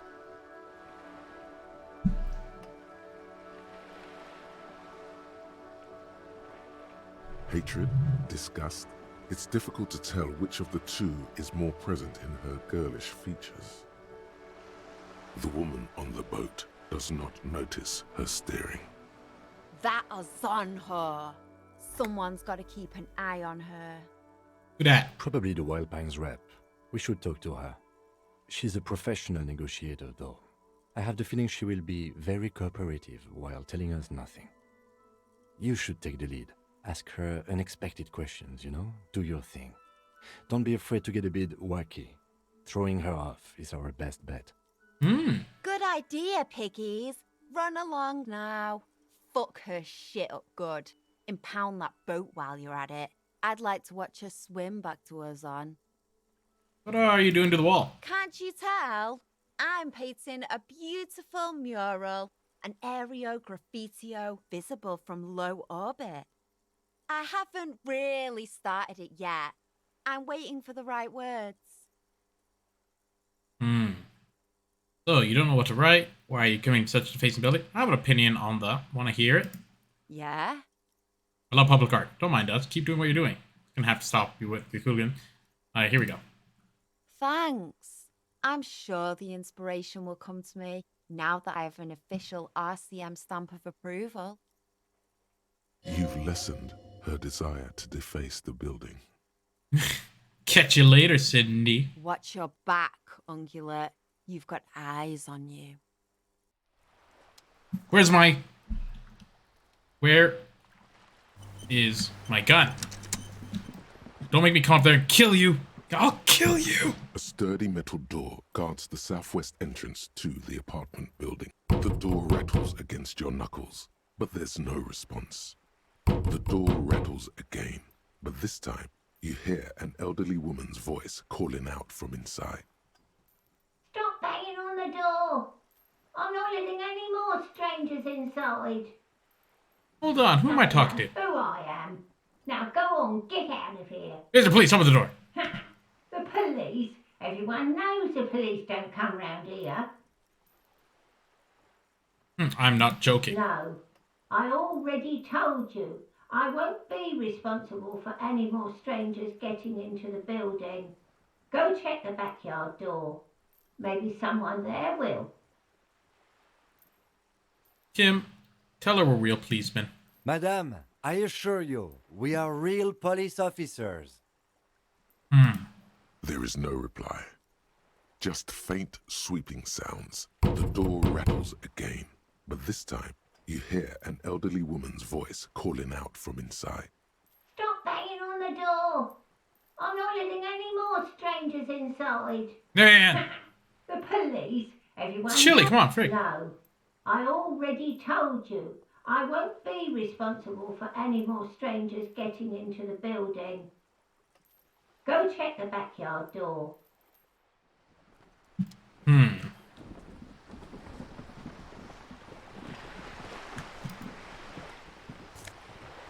Don't mind if I do.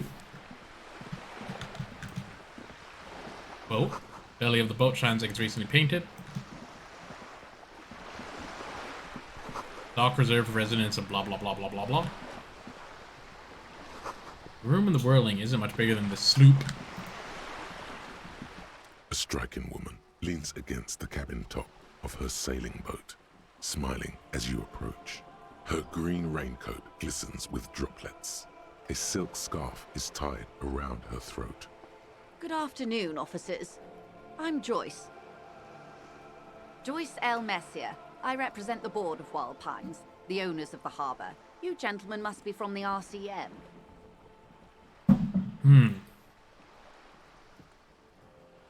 Joyce L. What does L stand for? What exactly RCM? I remember hearing it. I'm gonna shake her hand. I'm glad to see you here. Her grip is tight and cold. I was dispatched to handle a strike, not a lynching. Anything I can do to assist the RCM in this matter, I will, gladly. That is good to hear, madame. My colleague will take the lead on this interview. I should let you know that he is recovering from an unusual medical episode. Very unusual. But I can assure you of his ultimate competency. How interesting. I wish you a swift recovery. In the meanwhile, you have my full cooperation, and the full cooperation of the Wild Pines group. It's hard to get a read on her precise disposition, but she appears helpful.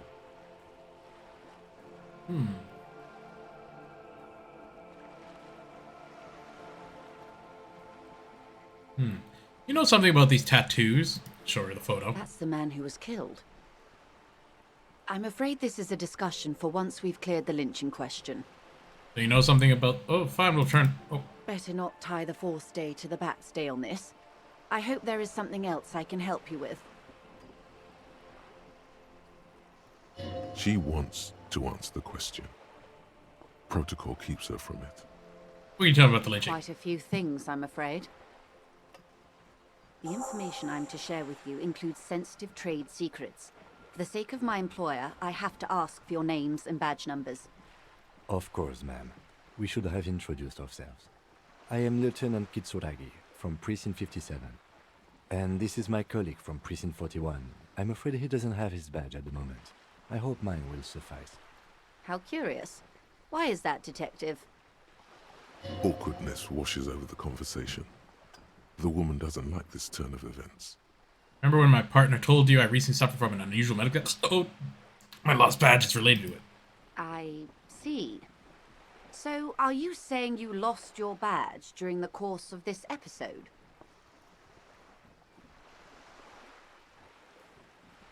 Possible, after every night of heavy drinking. Now I'm gonna go, yes.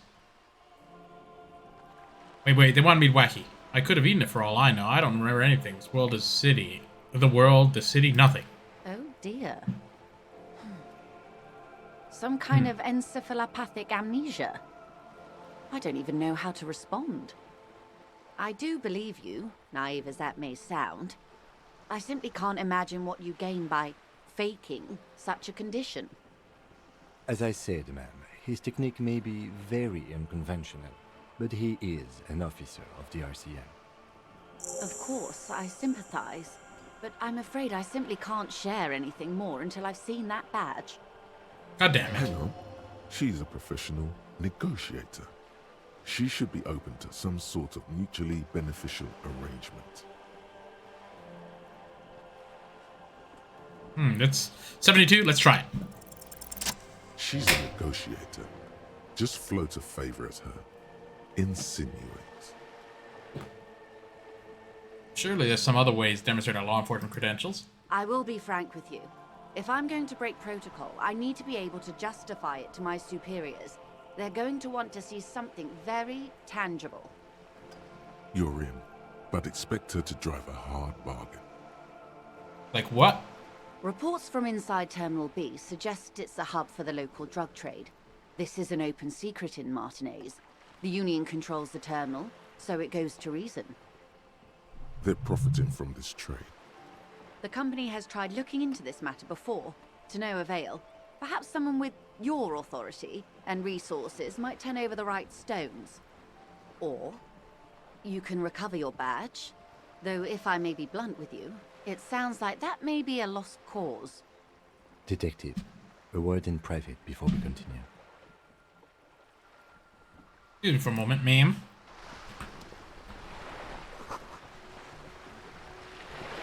This is not going quite as I hoped it would, Detective. How do you hope to go? Honestly, I was expecting you to use your unorthodox technique to keep her off balance, and not volunteer us to be her henchman. Oh, so we're henchmen now. Really? I thought it was going so well. This woman is running circles around us. She might have known about your misplaced badge all along, or she's simply an adept improviser. Either way, we've played straight into her hands. He doesn't let it show, but there is a limit to how much the consequences of your unprofessional behavior can cost the investigation. We could just, find my badge. Oh, that would be fantastic, but do we have the time? The world is large and your badge is 8 by 6 centimeters.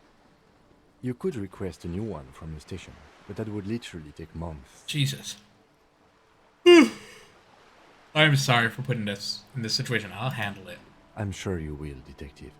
What do you propose? We don't investigate the drug trafficking? If there is reasonable suspicion, we must investigate. Otherwise, she could claim we're siding with the Union, or that we are on their take. We'd never hear the end of it.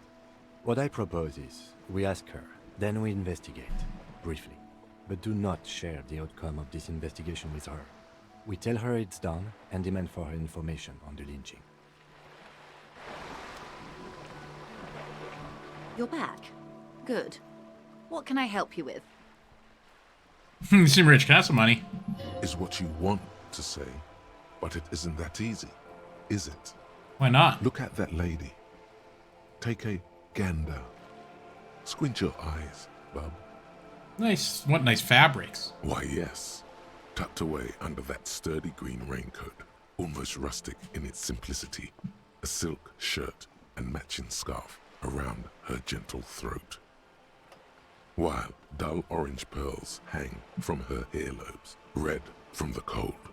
Her light green eyes scan you, full of knowledge and worry, wealth and all its possibilities. Now look at you, you misery-clad simian, barely able to tie your own laces. Your armpits are lakes, a scythe of booze precedes you, your hair sticks to your forehead, and your underwear feels uncomfortable. You're poor as balls. You can't ask this person for money. You're too... Ashamed? I'm not ashamed. This feeling. I've never felt it before. I'm a goddamn working man. I'm not ashamed to shake this leech for some dough. As I should be. Ba, ba, ba, ba. And you're too as I should be? I'm gonna say ashamed.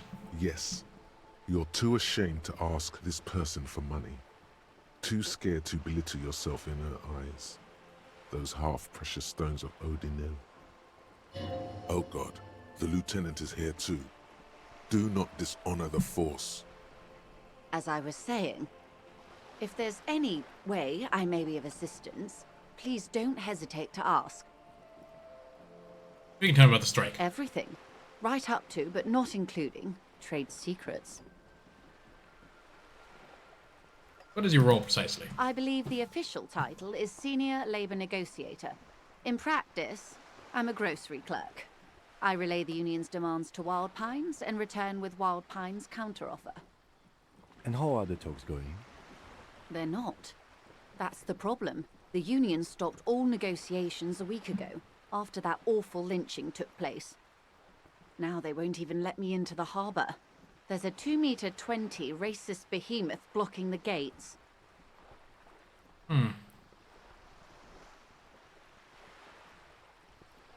What can I say? The union employs a giant covered in tattoos. A racist giant. I guess that's part of their big tent organization now.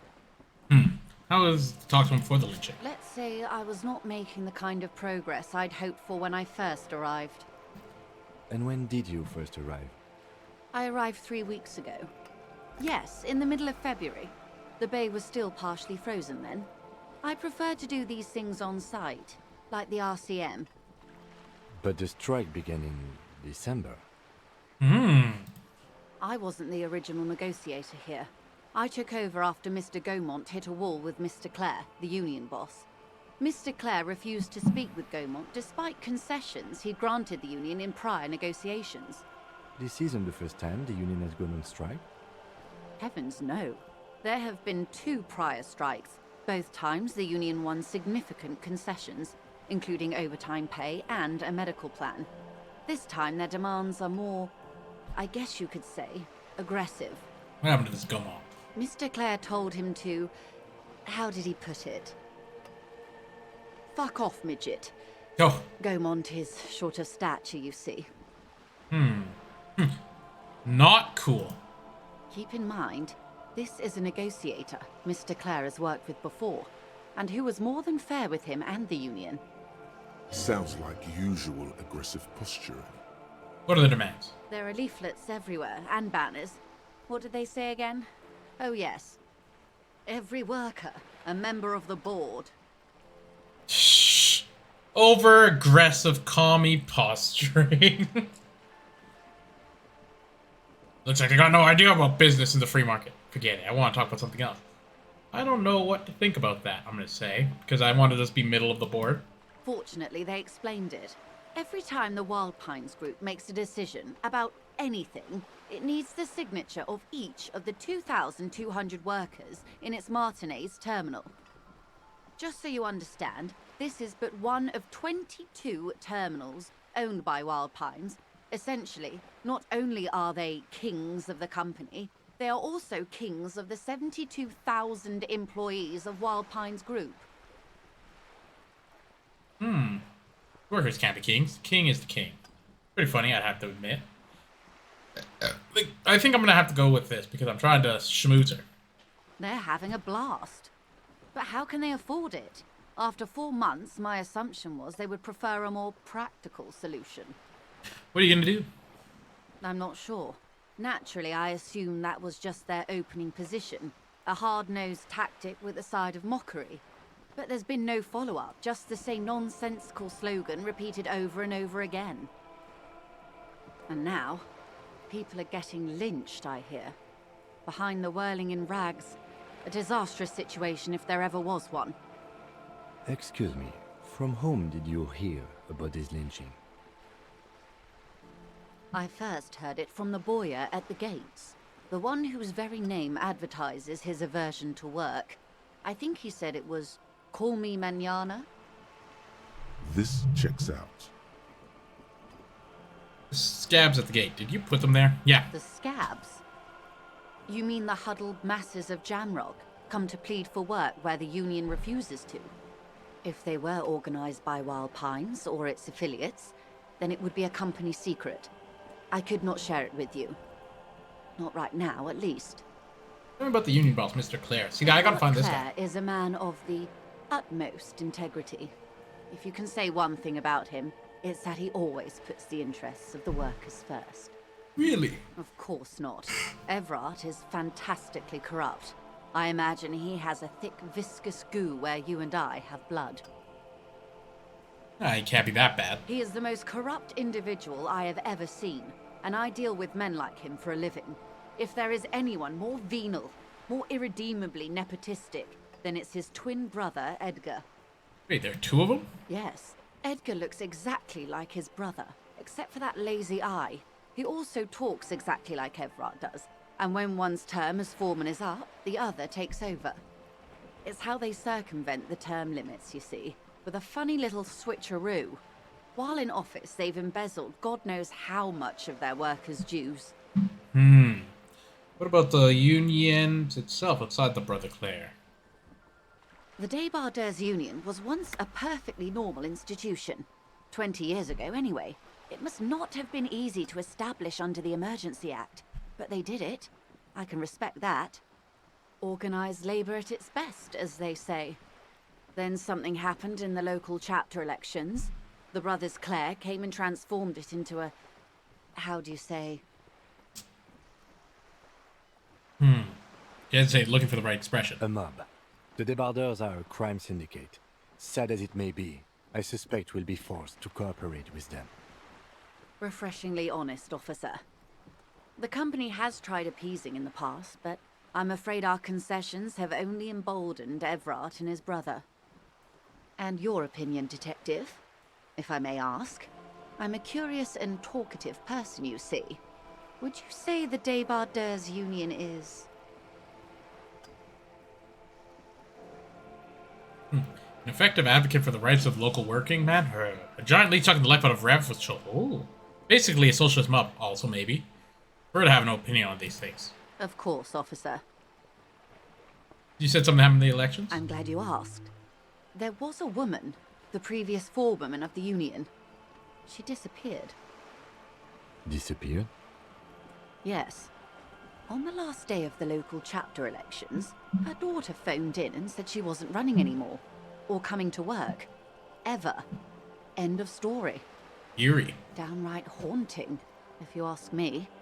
The Wild Pines suspected foul play, but what could they do? It was a Union matter. The point of the presentation is, these kinds of things happen around the Clares. Watch out when you're dealing with him. Thank you for your concern, man. We'll be just fine. All neat, thanks for Of the course. topic. How else can I help?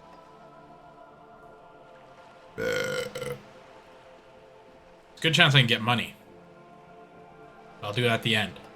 Hey, tell me about this alleged drug trafficking. It's quite straightforward.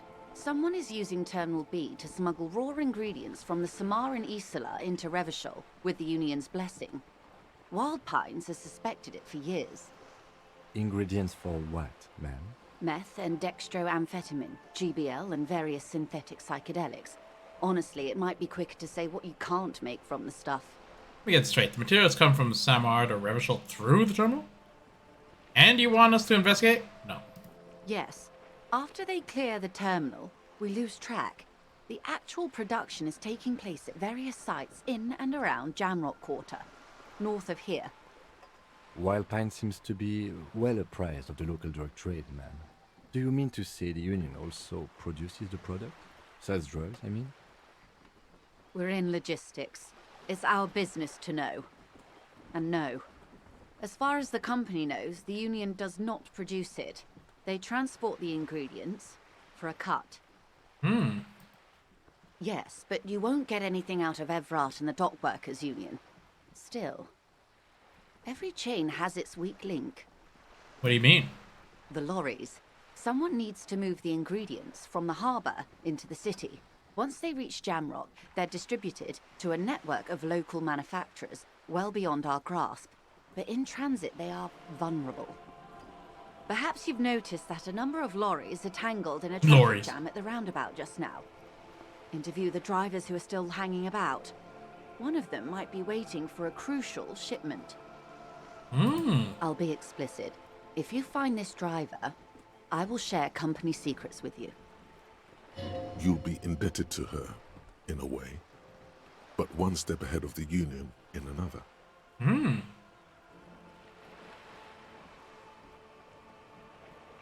What proof do you have the Union's involved? How do you think they're financing this strike? There are thousands of unpaid dock workers going strong for the 4th month straight. That's right.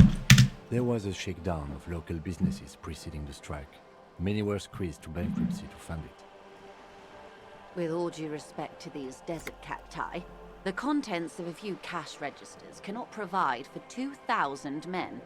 The local businesses can scarcely provide for themselves. So you think the strike is being funded with source ingredients from drugs? Precisely. Smuggled out of that very gate at night, most likely, then loaded onto lorries and driven to Jamrock.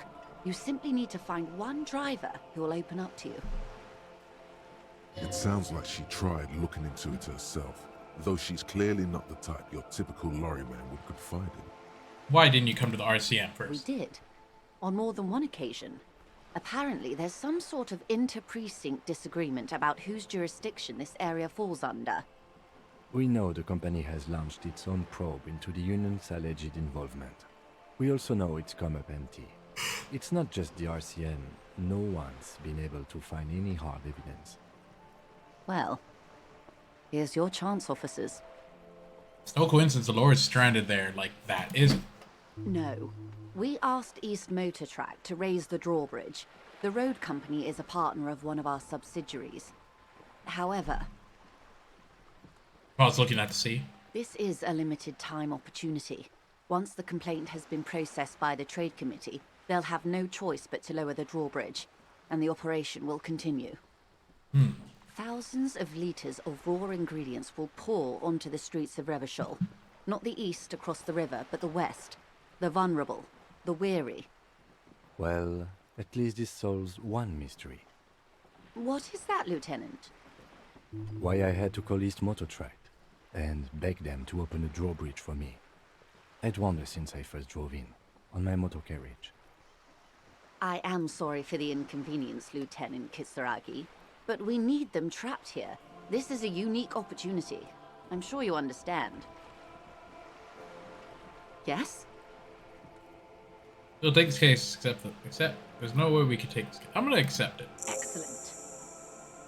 According to my reports, there are at least 3 lorry drivers lingering near the roundabout. Hopefully one of them will know something. This is good. It may come to nothing, or it may just blow the case wide open. I can keep the drawbridge up for a few more days at least. You should have the time you need. Golly, I am getting... In the meantime, let me know if there's any other way I may be of assistance. You're on a boat. Why, yes I am. Okay, not a lot of people on boats, are there? Of course there are. We're on an archipelago. How else are you supposed to get around? Wait, we're on an archipelago? Yes, we are. We are on Le Caillou. Caillou, the show with the little kid? Caillou, I thought we were in Revachol. We are. And the city of Revachol is on the island of Le Caillou.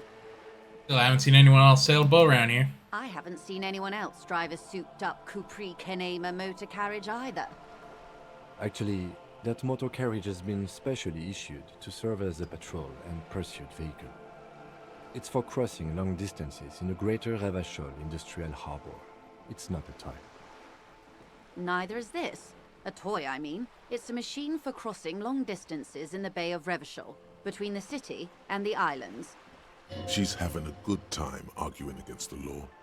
Too good, perhaps.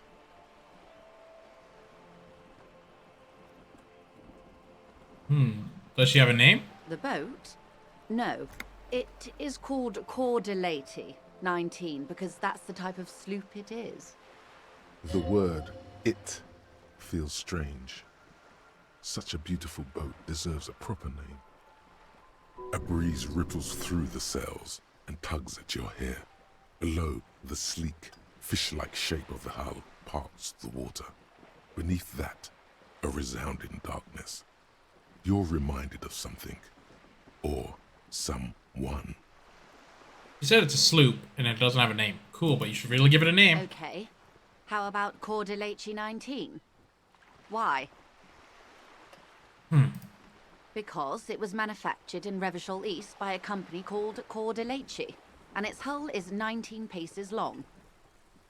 How about sleek fish? What? Because it's sleek and fish-like. I think I'll stick with the factory name. But thank you. What kind of boat's this? It's a pleasure craft. A 19-pacer. It also happens to be rated for Category 1 racing. Though these days I mainly use it for business. How do you like it? My sloop? I like it a lot. It's the eel's hips, baby. Whoa. I'm enjoying this part of the interview. It has so little to do with the murder we're investigating. Fuzzball. Is she thrown off yet? He's looking at the woman, assessing her. Wonder Fuzz. Come on. Let's go. Get over there. Get into bed. Come on. That's right. Good Fuzz. Good Fuzz. Good Fuzz. Wonderful Fuzzball. Alright. I really do... Lieutenant thinks it's thrown away. Looks at the woman accessing it. You have a license for this boat? Officer, I assure you I'm a highly qualified pleasure craft operator. The crowns of her teeth are porcelain, white as the boat's hull as she smiles. Qualified pleasure craft operator. So charming. Where's the damn license? Can I see the license? Just renewed its safety inspection last month, officers. It is completely seaworthy. In fact, it's taken part in not 1, but 2 insulindic regattas. Even finished once. Still need that license, ma'am. Actually, you don't. Pretty sure I do. I police. It is a little known fact among those who police that the Wayfarer Act specifically denies the RCM the authority to demand anyone's operator license. So, we can't pull over random civilians and demand their papers. That's weak. Yeah. I'm gonna back off. About the boat? I think I can handle a boat thing. Good. Okay. Well, tell me about Wild Pines. What do you do? What we do? I'm afraid I don't speak for Wild Pines as a whole. It's a giant undertaking. What do they do? Fair enough. Tell me something. Oh, no. What do they do? The Pines' core competency is logistics. Container shipping, freight, that sort of thing. See those airships there, blinking? Those are the shipping side of things. And that is the terminal. Another subdivision deals with energy, oil and gas exploration, offshore platforms. How much money does Wild Pines have?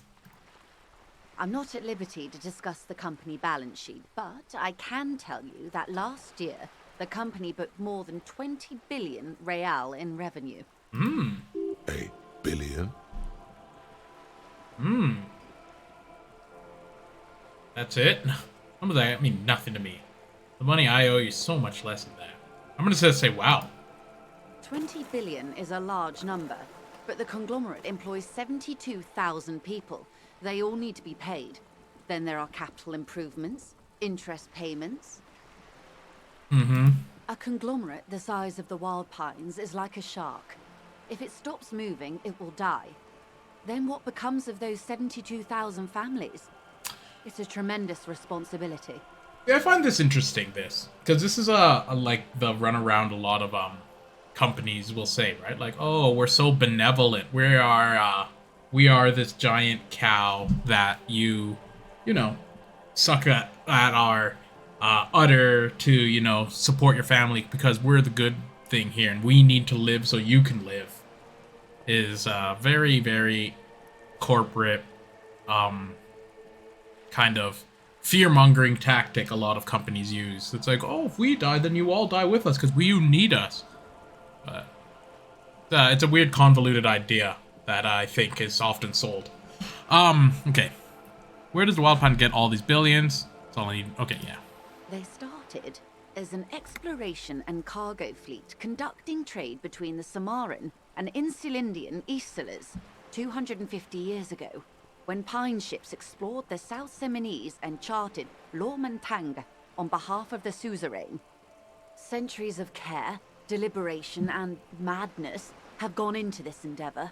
Vessels pass through the great unrest to re-emerge with apricots in tow. The logic of the system is totalizing. It's taken everything from its employees to build it. What does such a huge system want in a place like this? You mean aside from being the terminal's legal owners, who are responsible for moving 8% of the world's cargo? Wow, 8% of all the cargo of the world? That's quite an endeavor indeed. You don't keep it moving, the workers do. The company's nothing without them. That's true. That's all I need. Okay, I'm gonna go. I'm just gonna say, I'm gonna keep, like, stroking her ego. There are no minor cogs in the system. Each terminal must be accounted for, lest the entire system break. Every hiccup in such a system means thousands lose their jobs, the world over. I'm here to assure that doesn't happen. With your help, hopefully, says her warm tone. Herd of billions. Okay, I'm definitely gonna ask for money. Oh, I should do this. Whatever this is. This one's still going?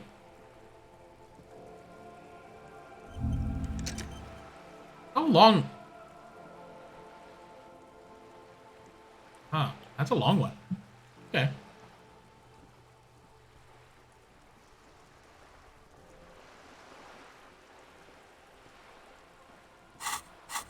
Okay.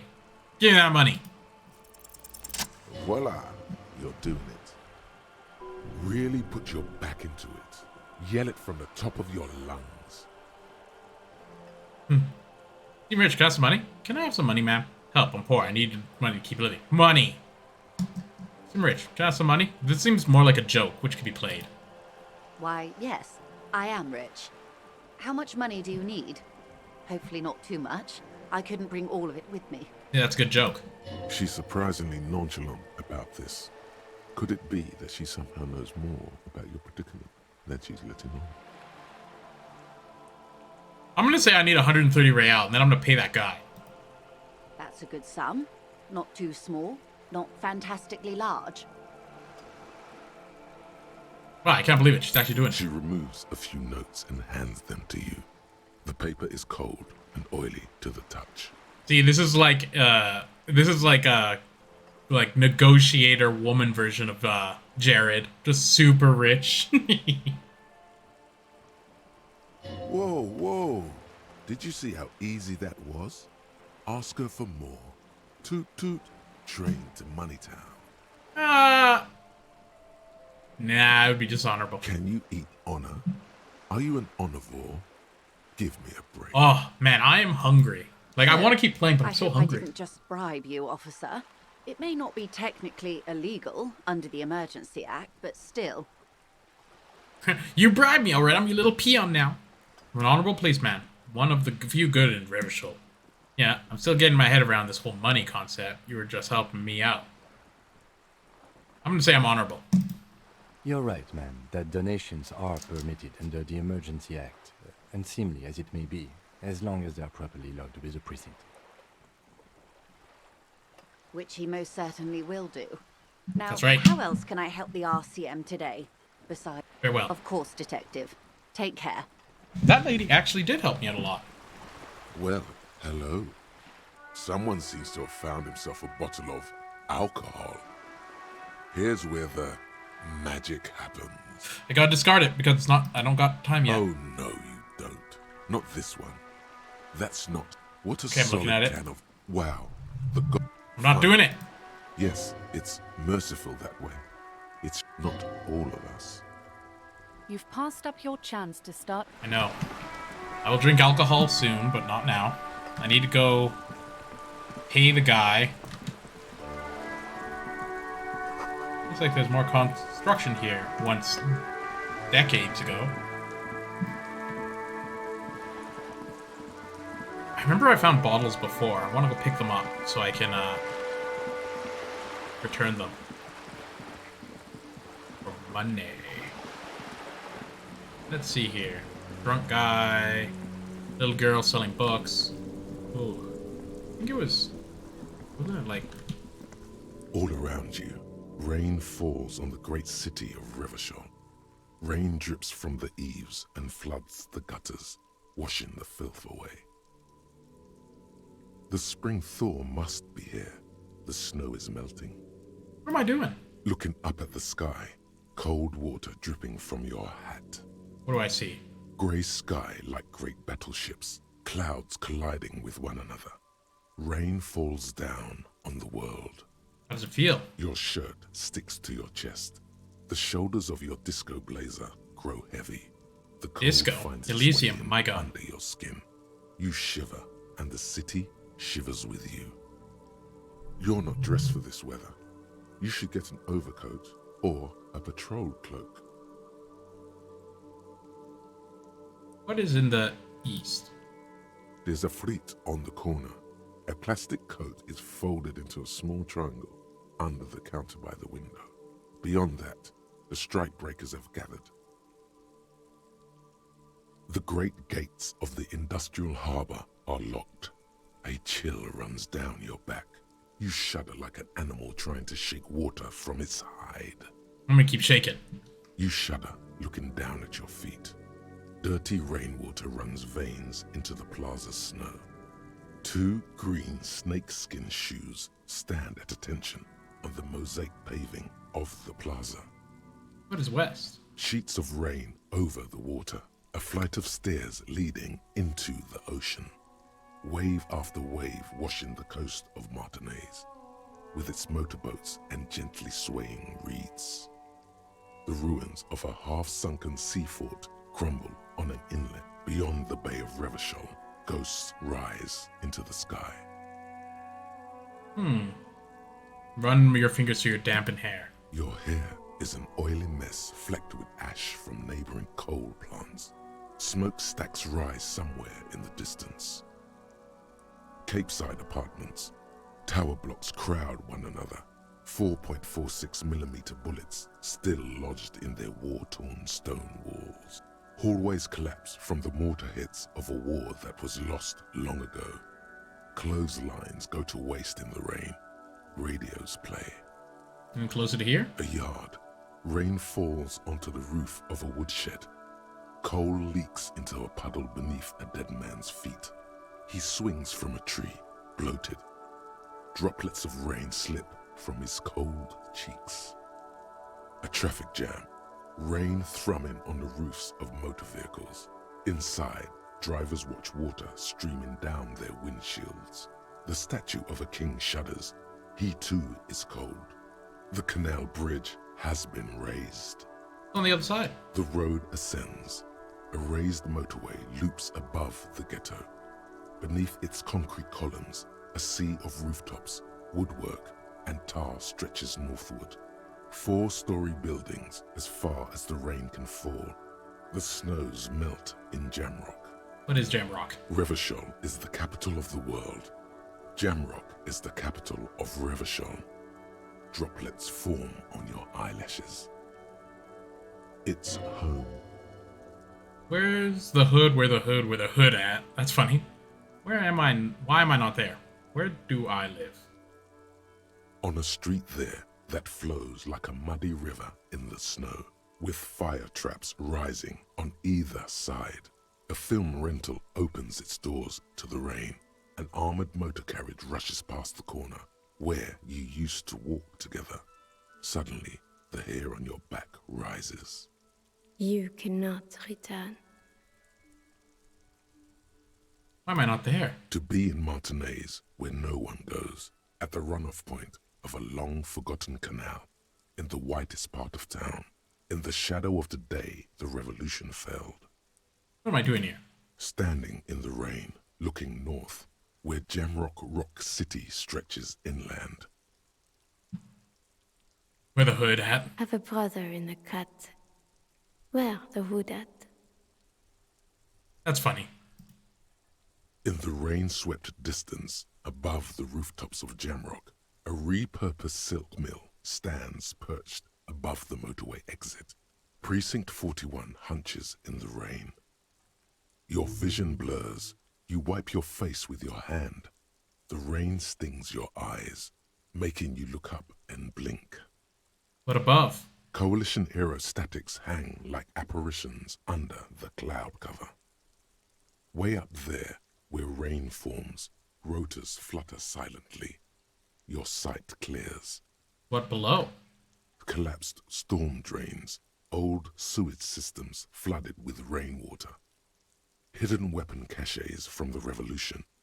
Doors leading Is it down cache to or is Royan. it cache? The catacombs to which, for 3 centuries, they delivered the blue-blooded dead. MF. This rain will not let up anytime soon.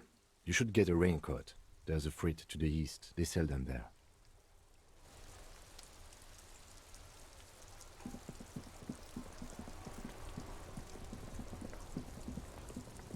You said that there was just one in the window. I'm gonna steal.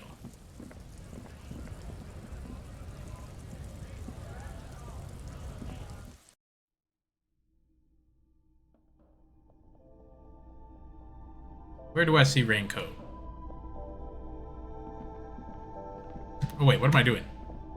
I got all this money. I gotta go pay off Guy. Gotta get my priorities straight.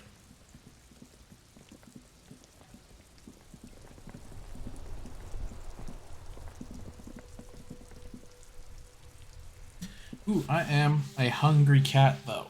I am super hungry. Oh! Look who it is, folks. Something's happening. I've come to pay. Can I help you? What about that money I owe you? Yes. Have you got I got it. Well,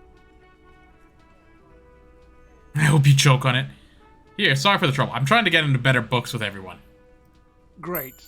Thank you, officer. That's all I wanted. Payment for services rendered. He's not sorry about his behavior for your sake. Now that you have money, he really wants to make sure you're not angry with him. It's good you paid before 9 p.m., or your door would have been locked electronically.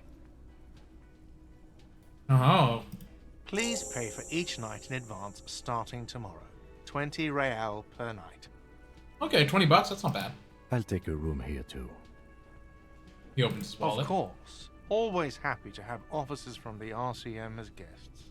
Anything else I can do for you? Another thing. Great. Yes? I wonder, can I get a drink? Do I have a shaker in my hand? Is this a shaker? He sounds irritated. No, there's nothing there. Am I wearing a little bow tie? Am I wearing a bow tie and doing this?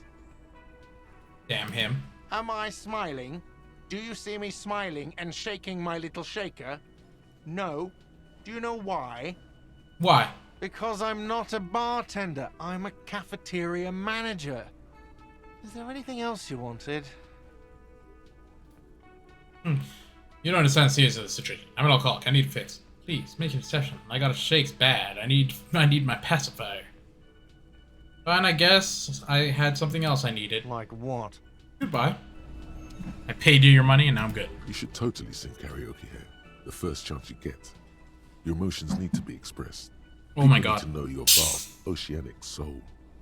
Oh my god. My soul is immense, moderate, normal size, puny. Soul's cubic context obscured by the hangover discard. My soul is immense! Utterly. And it needs to be heard. Through a That's right. PA system. That is right. By other people. Whether they like it or not. Ram it up their ears, says your adrenaline gland. Violently express yourself. I agree with this. What should I sing when it comes to this? This goes well with the theory I'm developing that I'm a down-on-my-luck superstar person. No. What song should I sing? You have not yet stumbled on the right lamentation, but it's out there. It'll come to you. You will wreak havoc with it. Lamentations sound good. They'll really get a gauge on my soul with it. I think maybe I should sing something happy. Get the people going. Yeah. No. Don't sing the happy song. It's stupid. Sing the sad song. It's profound. Oh! You have to find something tragic to sing first, though. Let's go with the theory I'm a superstar. Who is mistakenly identified as a cop for his prominent jawline? Yes, sounds likely. You should probably go on stage and pose for a moment when you're done with this thought. See if it works. I'm gonna have to. This guy's making a lot of sense. How do I? Let's see. Oh yes. Okay. I'm feeling it. Feels right. You belong here. The game is literally telling me I belong here.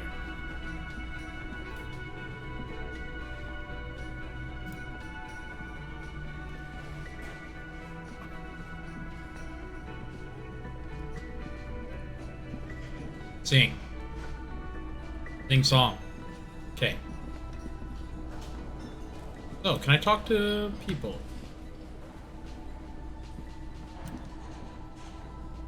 Okay. So, my pal said that I shouldn't do it. So what should I put it in? Hand-eye coordination's come up a few times. I think I might actually do that. Oh, maybe I should put in some intellect. My guy's stupid as hell. I got good physique. Maybe I could just beat people up.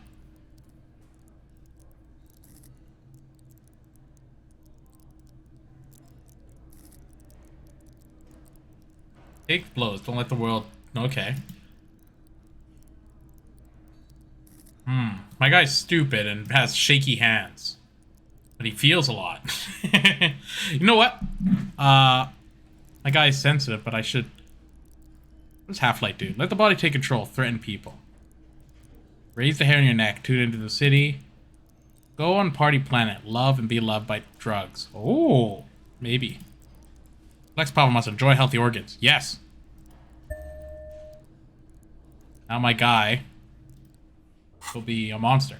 I don't know how to use the map. Like, it doesn't show me a map. Oh, wait.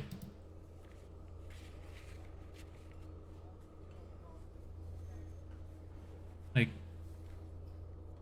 map information complete. Acquire copy of city map.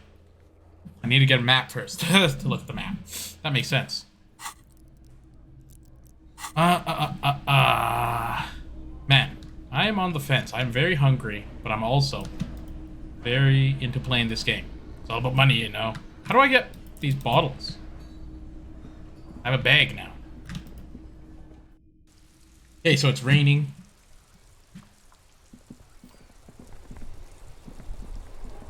Are there bottles like on the ground here that I could just pick up? Oh! Maybe I can get in this way. I remember them saying, like, that old lady was like, you can't get it brought in. An old call box with a matrix of push buttons lists all the companies in the East Delta Commerce Center. Nothing happens after you ring the doorbell. They don't want to talk to you. Silence. No one answers your call. An off-key melody starts playing after you ring the doorbell. Then a woman picks up the receiver. Kuno, please stop calling here. Grown-ups don't have time for your stupid games. Please open the door. Oh, I'm sorry, officer. I thought you were... Bought a static over the overrides her. The doorbell is broken, and the bookstore shouldn't even be on the list anymore. So I can't help you. Please don't call here again. Thanks. A single beep indicates that the line has gone dead. Hmm. You ring the doorbell, but no one answers. Just seeing the words Andro Orlando gets your hackles up. Its very existence is a threat to your masculinity, to say nothing of your hair. All you hear is static, but no one answers the call. 24-hour window? You ring the doorbell, but nothing happens. You wait for a minute or two, but all you get from the call box is silence. No one answers the call. Looks like someone has melted half the plastic off with a lighter. The doorbell doesn't work anymore. You hear static from the intercom speaker. Oh. It sounds as if someone has picked up the receiver, but isn't saying anything. Hello? Yes, hello. This is Tracy Peniel Electric. Okay. Have you come to place an order? Hello. Yes, hello. Can you help me inside the building, please? My God. The lieutenant exchanges a look with you. Sorry. It's you. My God. I didn't think I would hear your voice. It's a woman, and she knows you. Your heart beats faster. No, something's wrong here. Are you sure she's talking to you?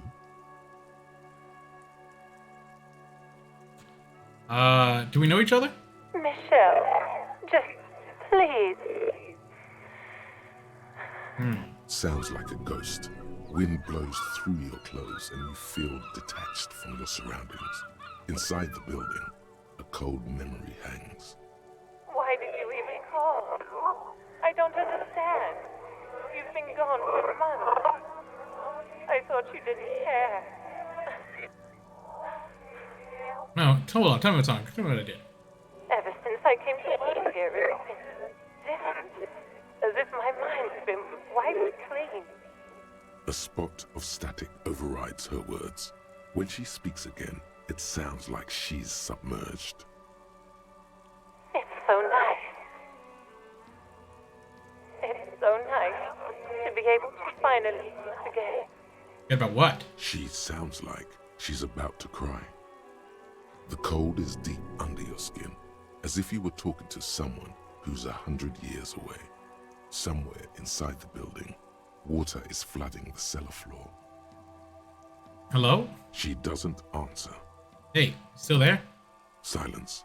The only thing you can hear now is static and waves washing ashore on the bay. What just happened? Another seagull passes by. It's getting cold standing here, staring at the silent call box. I don't know what happened either. We should probably stop playing with this thing. Alright, goodbye then. You press the number sign on the keypad that terminates the call. 12 name cards on the call box read. Silence. No one's home. Silence. No one answers the door. This button looks new, but someone has removed the name card. Nothing happens when you try to ring it. Huh. This button looks new. It's probably not connected yet. I'm gonna try. Whatever she says, it can't hurt you. You're a different person now. Stronger, healthier, and... alright, maybe not healthier, but it's a bonus that you've drunk so hard you can't remember any of your past relationships. Oblivion's the ace in your corner. Color again. There's a light buzz as you press the doorbell, waiting for her to answer the call. It's cold outside, and you can hear the wind blowing into the speaker. A strange metallic taste fills your mouth as you stare at the intercom. Yes, hello. This is Tricentennial Electric. Have you come to place an order?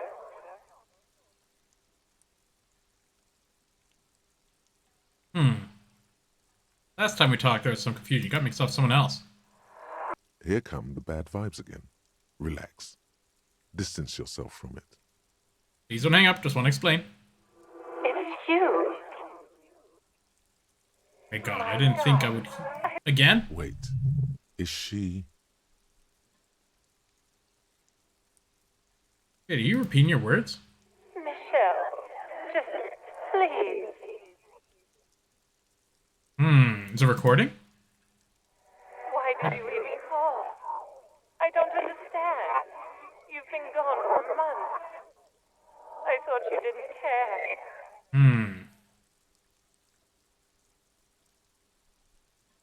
Well, I'm pretty sure it's a recording.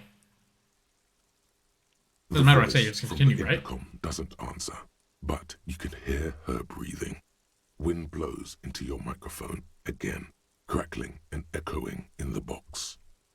Your hands are getting cold and your breathing becomes visible, forming small silvery puffs in the air. Thank you. Now tell me who's responsible for this joke. Ever since I came to work here, it's been different. As if my mind's been wiped clean. Clean. Say nothing. It's so nice. It's so nice to be able to finally forget about you. And then it hits you. You're recording. She tries again not to cry, and still doesn't succeed completely. Her quiet sobs sound old and distant, as if her voice is being played off a wax cylinder. Real or not, your mirror neurons react. It feels painful to be listening to this. Anger boils up in your chest. Just a recording. Here I thought, why does it feel like it's still my fault? Go ahead, ancient recording. Cry then. Her sound melts into the static from a long-distance phone call. From time to time, you can hear people talking in the distance, but can't make out any words. This is where you hung up the call the last time, but the recording is still going. Keep listening. A phone rings in the office with an old-fashioned chime, and someone walks by in a pair of heels. The static is like a warm blanket wrapped around the sounds. Anyone there? No one replies, but the static grows stronger like rainfall. Then a female voice speaks out, completely different from the one before. Glorious and total somehow, crawling inside your head. Her words are too cold to comprehend. She smells of sodium lights and rain streaks on car windows. Eyes like pilot lights watch your shape in dark hallways. Gut. So... The strange end patterns. The lieutenant cuts in, inspecting the It intercom. was a recording trapped in the circuitry from some ancient tenant. This sometimes happens. Shall we conclude here? We have other mysteries to solve. Wait, a recording trapped in circuitry? I don't have time to explain it to you right now. Maybe sometime later. Doesn't seem almost wistful. Something weird just happened to me. Don't take this the wrong way, but during our short stint working together, something weird is almost always happening to you.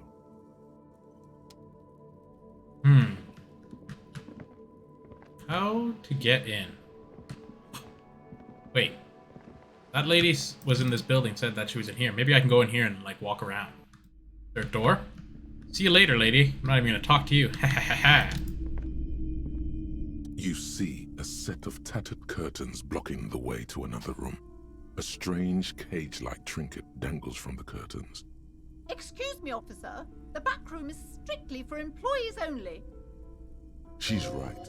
Those curtains give off some eerie vibes. Better not mess with it. I'll ignore him for now. I'll come back. I guess I have to talk to her.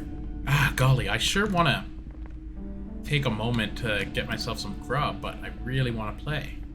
Welcome to Crime, Romance, and Biographies of Famous People. My name is Plaisance. Be welcome, and please take responsibility for the energy you bring into this space. A golden pendant hangs around the woman's neck, in the shape of what looks like a tiny fish head trapped in amber. Before we go on, you seem to be well off. Give me some money. Always ask for money. So you're the owner? I am the proudest owner of our little shop of culture. Her high voice sounds familiar. You've talked to her before through the doorbell. She has fine-tuned her voice to find the most welcoming approach for attracting new customers. It doesn't work. Your daughter's the one signed at the front of the bookstore, right? Annette, yes, my daughter. I hope she wasn't slacking off again with her nose in science fiction. Tell me, was she at her post doing her job like a proper girl? Yeah, of course. Wonderful. Did you talk to her? Yeah. Great. On a scale of 1 to 10, how compelled were you to buy books after talking with her? Her opinion of her daughter depends on how well she lured you into the store. 10. My precious, her dedication brings joy to my heart. If you have children, I hope they turn out as great as my Annette. Oh.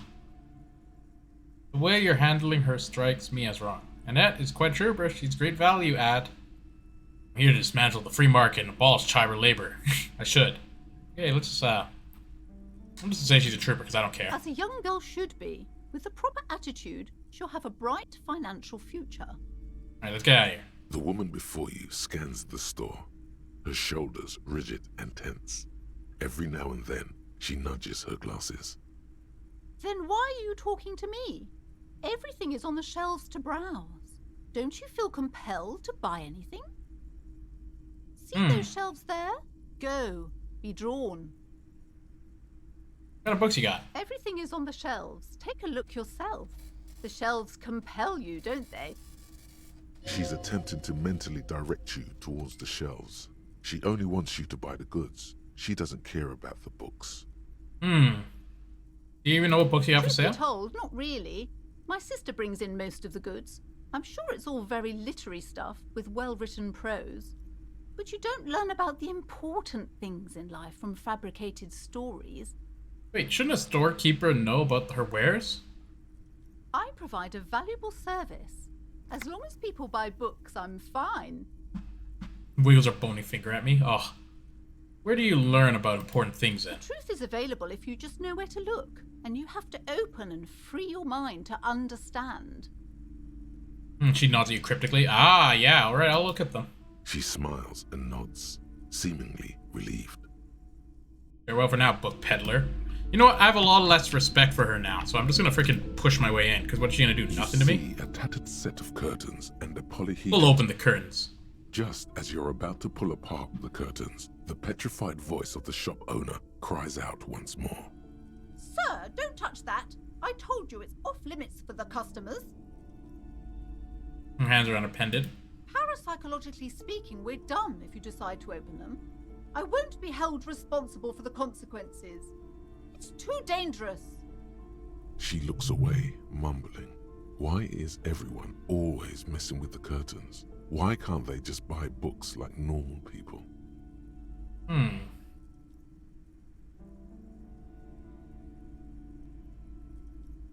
Thank you. Alright, I'll think about it for a while. Let's just talk about this first, all right? There's no reason for you to venture into the unknown. See, she has something with that What pendant. are you, a coward? Think about the marvelous adventures waiting for us on the other side. I want to ask about that pendant. Lies. Rip them open, we say. There is something mysterious about the curtains. Be careful. You see a tattered set of curtains and a polyhedron-shaped cage-like trinket. Let's see. Shopkeeper, what's behind these kinds? Examine things. I know, I'm gonna leave for now, because I want to ask her about her stupid necklace. Hello again, esteemed officer. Why are you so tough and to welcome those curtains? I just want to know. Wait. Romance and biographies of famous people.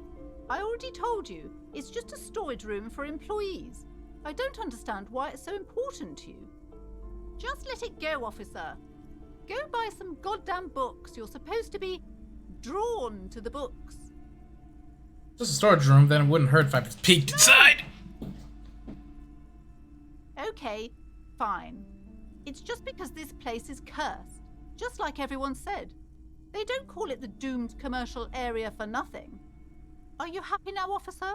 Happy that you've ruined everything? Take it easy. You've broken her resistance. Pushing her further will gain nothing. Why didn't you just tell me right away it had the curse? It's not good to talk about the curse, not in detail. The negativism, it's dangerous. Talking about the void wraiths angers them. Such wraiths may prove a formidable enemy. Suit up. How does it manifest itself? It's so much worse than you could imagine.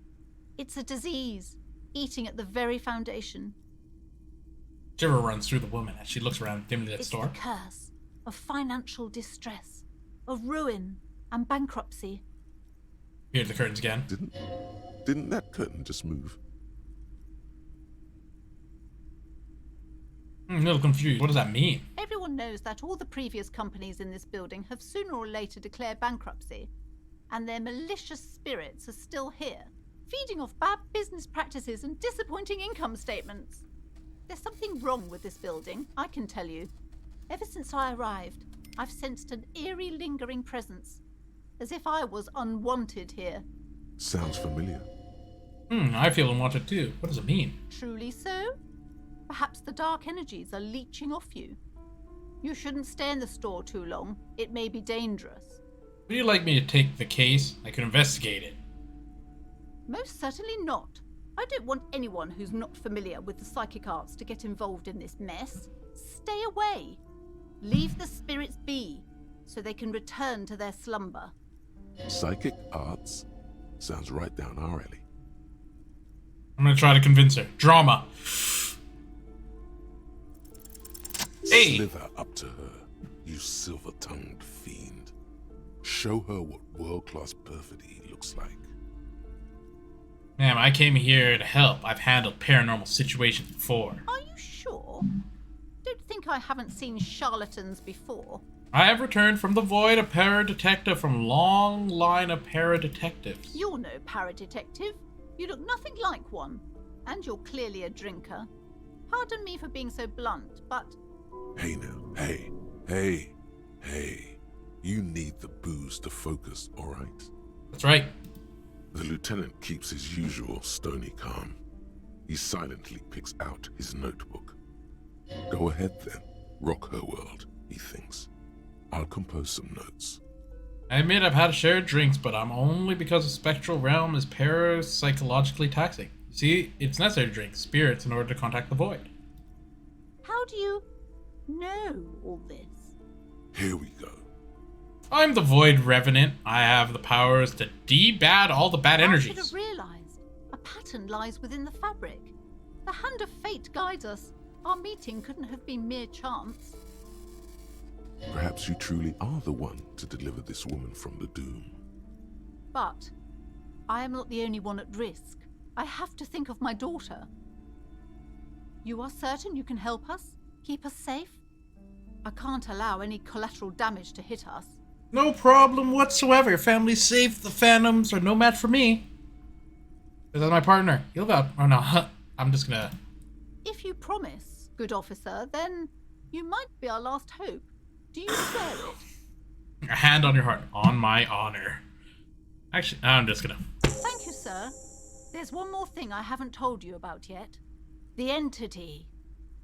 Do not act surprised. You know of these things, sire.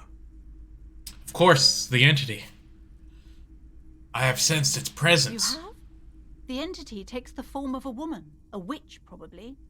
I've suspected that she must be connected to the curse ever since I first saw her. Did you know that she lives inside the chimney? The chimney, the passage between heaven and hell, of course. Yes, that chimney is part of the building's central furnace, and it's enormous. She has barricaded herself behind some metal security curtains. God knows what she's doing there. Some unnatural magic, I assume. You should go find the entity and ask what happened to all the companies in the building. What is the source of this curse? Here's the key to the warded door behind the curtains. Take it. Oh, and please do return to me after you've looked round. I'm quite anxious to know what she has to say about the curse. What you discover in there. Unbelievable darkness and ruin. A few more things about the curse. Okay, but please, only a few questions. You sought help from anyone? Yes. I've contacted numerous parapsychologists and even a pair of Simonese mediators. They provided me with the wards. The wards help to keep the doom at bay and protect us against the darkness that lies further in the building. Even though now I fear it's not enough. Is your pendant part of the ward as well? Oh, this? No, it's a special Himian amulet, blessed by desert pygmy shamans, with a spell of compulsion. It's to compel people to buy books. There are numerous spells cast throughout the store. I had the books anointed with a different inducement spell, for example. It's guaranteed to boost sales 15%. The woman before you scans the store, her shoulders rigid and tense. Every now and then, she nudges her glasses. Farewell. So I'm allowed to go here now. He said. You see a set of tattered... You see a dimly lit room full of dusty furniture and trash. A doorway stands in the back, covered in dozens of scary little cage-like trinkets, your shadow looming over it like an omen. Escapes from the liaisons as she tries her best to look away, her round face buried in her hands. How's her face round, meaning all fat, when her fingers are bony? Like all of the freaking fat, none of it goes to her hands? That being said, I guess fat hands is a notorious, isn't like a thing, I guess. But I mean, ghostly silhouettes of hair drying. A vaguely androgynous portrait of a man. Look at that. What the hell? Looks like Dio from that show. No sane person would ever put their head in such a machine.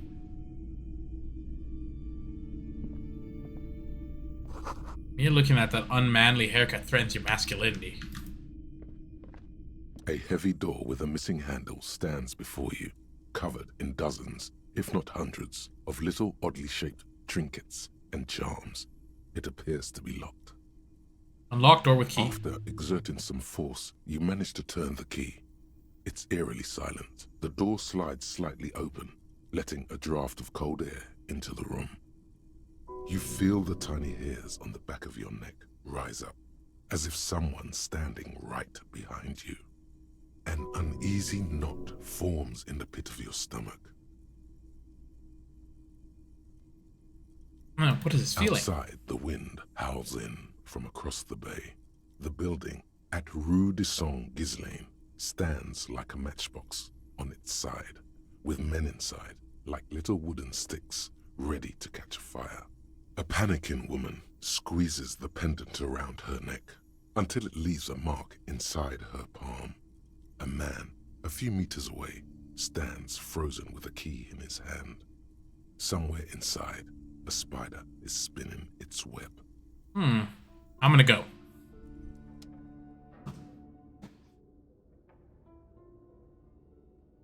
There they both are. Two identical shoes, both copiously green and indiscriminately snakeskin, reunited on your feet. How do they fit? Good. They're balanced. Comfy. Feels like the only good thing about you right now, truth be told. Punching bag. Oh, there's like weights and stuff? Okay. Sand dripping, so it's been used. Must have been. A shot put? What is this? Danganronpa V3? The first one where they get that stupid thing? Poster says Citrus Fortis, so the rest is worn off.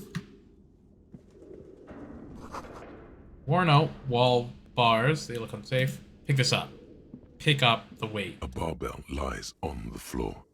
The color has worn off its weight plates. It's 60 kilograms. Your triceps hum at the sight of these weights.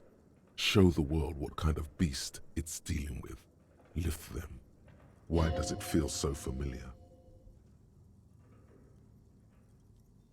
Do it!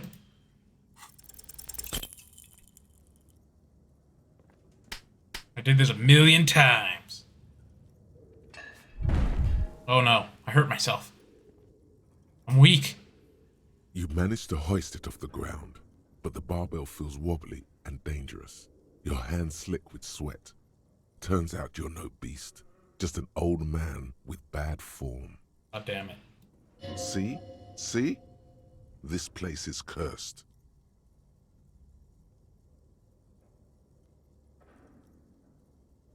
Seems a little out of shape, or maybe I just... These gloves Proper suck. weightlifting gloves would definitely afford a better grip. Maybe because I'm a weightlifter? No, it's not that. It's the stale smell of rubber, the squeaky sound of sneakers, your bruised knee against the mat, and a whistle. Then the feeling is gone. A memory from another life, when you were young and fit.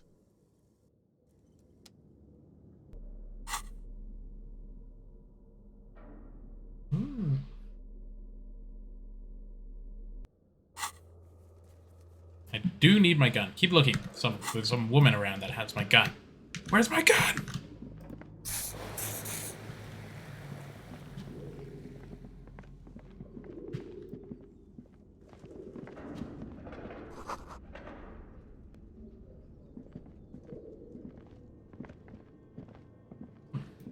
Oh, you know what would help here? And I actually have a flashlight.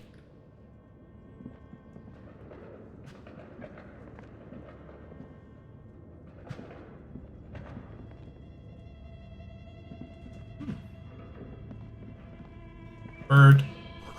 Wild animal stares at you in the dark, stuff mounted. Large demijohn full of strange liquid.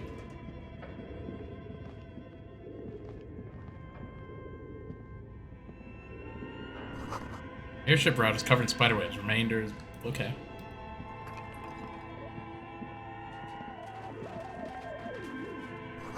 Naked mannequin torso, strange yellow color. Ooh, money. It's like I have like a buff that like it's like the Jared buff that gets it so I can pick up money easier. Oh my god, what's this? More money? You shouldn't have. Oh yeah, scary, crazy draw. Oh, the map of the city and stuff. I needed this. What's this? Is this a projector or something? This appears to be some kind of machine with a cube-shaped heart and a wired framework. The keyboard has a rectangular on-off button. A piece of paper still hangs from the printer. The radio computer. Just sitting here without anyone inside. You think I should turn it on? We have one of these down at the station, but I never really learned how to use it. I'm gonna go ahead and turn it on. The machine lights up like some prehistoric animal stirring from its slumber, revealing fluorescent play and print keys on the keyboard. The hatch on the machine's central compartment is wide open. I'm gonna look in the compartment real quick. It's empty like a beehive without its brood. Some cables have been left dangling, disconnected. This is where the memory should go. I'm gonna press print first. Nothing happens. I'm gonna press play first. Nothing happens. I'm gonna press play again. Nothing happens. I'm gonna look at this real quick.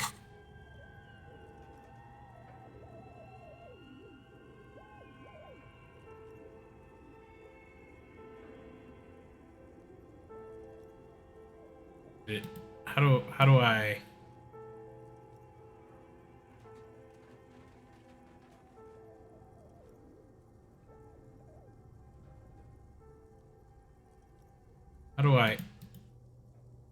How do I solution it? This is Ryan trace drunken steps, jump across, raise and channel, fall over, get up, shuffle ground, blah blah blah. Go under a great raised motor track.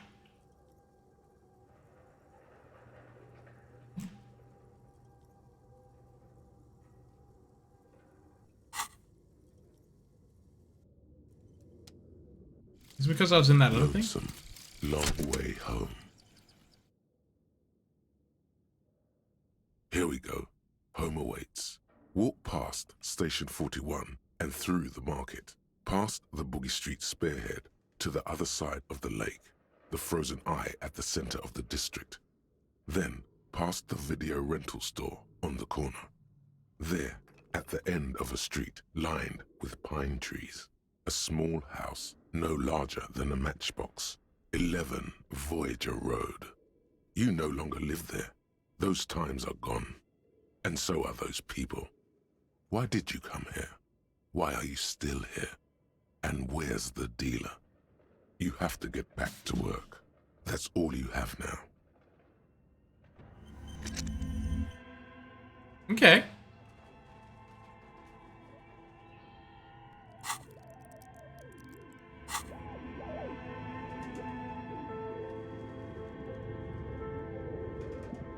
Creepy machine. Your flashlight slides over an old green chalkboard covered in scribbles, sketches, and schemes like some ancient cave mural. Some of the writing has faded with age, but you can still make out sections here and there. Photos and drawings have been pinned to the board. These lithe, pointy-eared creatures appear to be different types of welkins. You make out autumnal candle welkins casting wax-based magic. Translucent welkins with organs shining under their skin, and even ether welkins hailing from the vast emptiness of sidereal space. Who are all those creatures? Fantasies of a tortured, feverish mind? One of the welkins, towering among the rest, appears to be different, however. Examine the welkin. This is important. It's Vara Hamira, a high welkin, his face white and scarred like cracked marble. This is clearly a Welkin supremacist. The note says, all non-Welkin races will be purged. The Haldor, the Tworg, the humans, and even headless men, all of them, purged. Imagine a world filled only with Welkin, Green Welkin, Dread Welkin, and the High Welkin to rule them all. An inordinate amount of time has gone into drawing these little Welkin creatures. What do you think anyone would spend it? Who are these creatures? Who drew them? Are they real? So many questions. One of the Welkins is supremacist. Well, this has been education. Let's move on from the Welkins. Okay, let's just go with this. Some people really like building a world, I think, even if it's just for a game. This looks like concept art for a project. It's not really real. Political commentary. That one has a great beard, too. Well, that's been educational. Look at those details. So much effort. And for what? The photo collage depicts barren, icy landscapes wrapped in perpetual night. You see permafrost and glacial landforms, dead trees grown in under the snow. Entire oceans have been frozen from shore to shore. There are pictures of settlements on dried-up riverbeds, abandoned in a storm.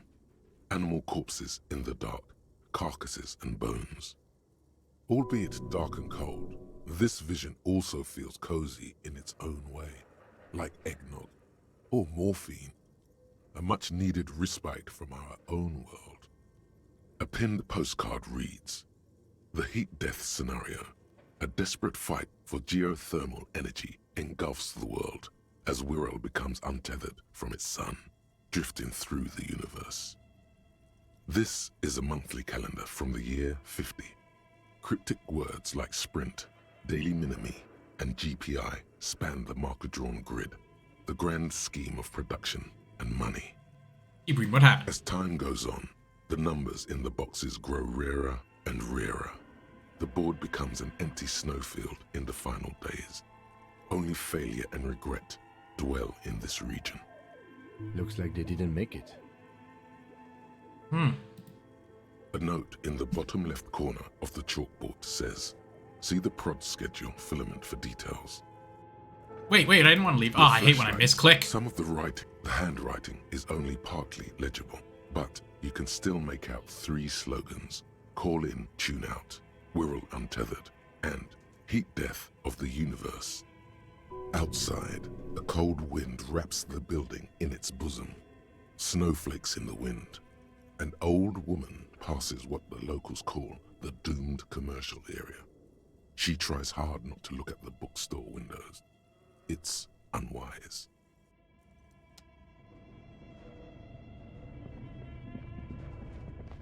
This old fireplace is covered in lines drawn in blue and red marker, the mesh spreading over the stone like blood vessels on alabaster skin.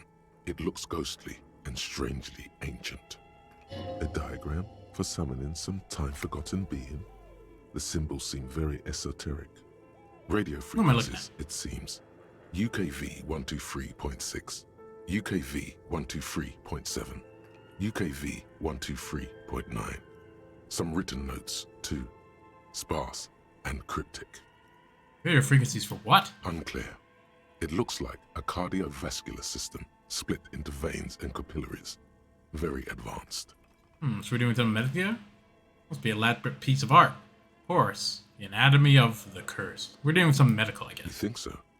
The web is comprised of radio stations, all lead back to one red heart, titled The Game Master Frequency. A note says, this one can listen in on any station it wants. Looks like a surveillance program. Wait, who's the Game Master?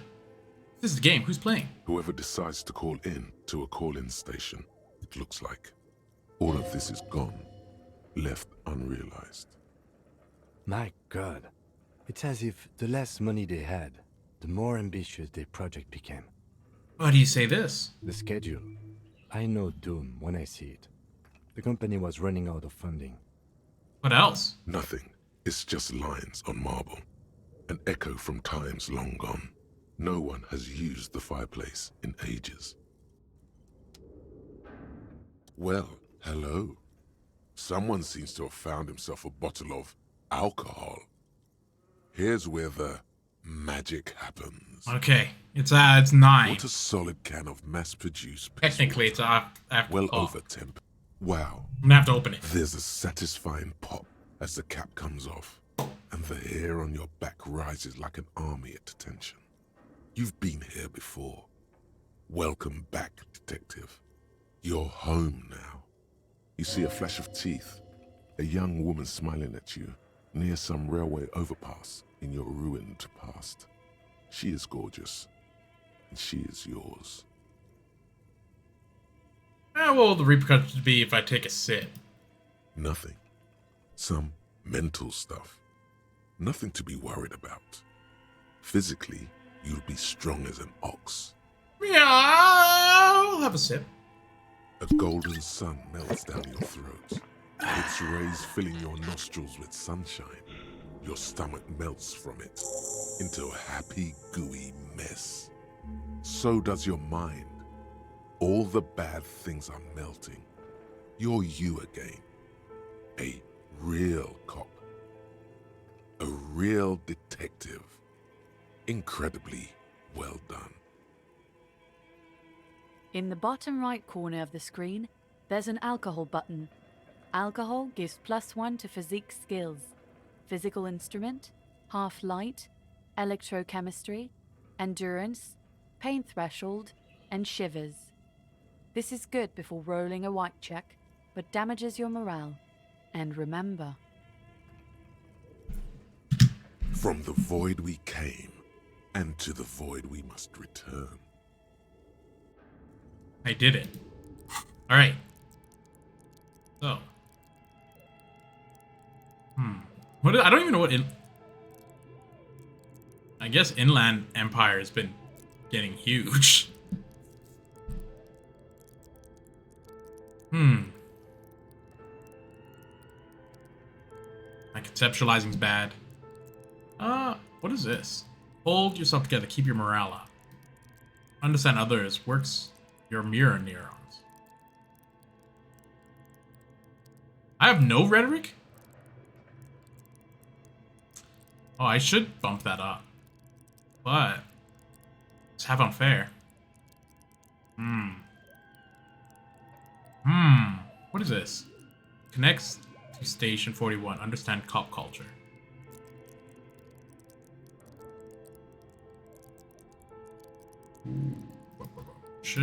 Maybe I should get more intimidate. Nah. My guy's funny.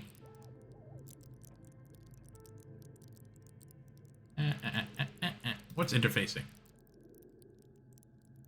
I am...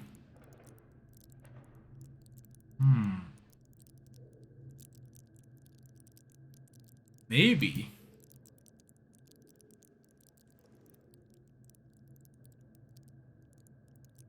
What is empathy?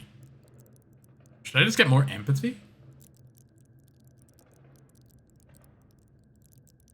Hell yeah. Did I get a map? No. I apparently need legendary levels of empathy. Scribbled across notebook developers most advanced RPG in the universe.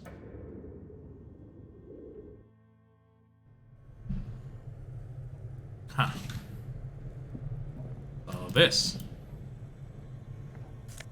Money. Nice. The blessing of Jared.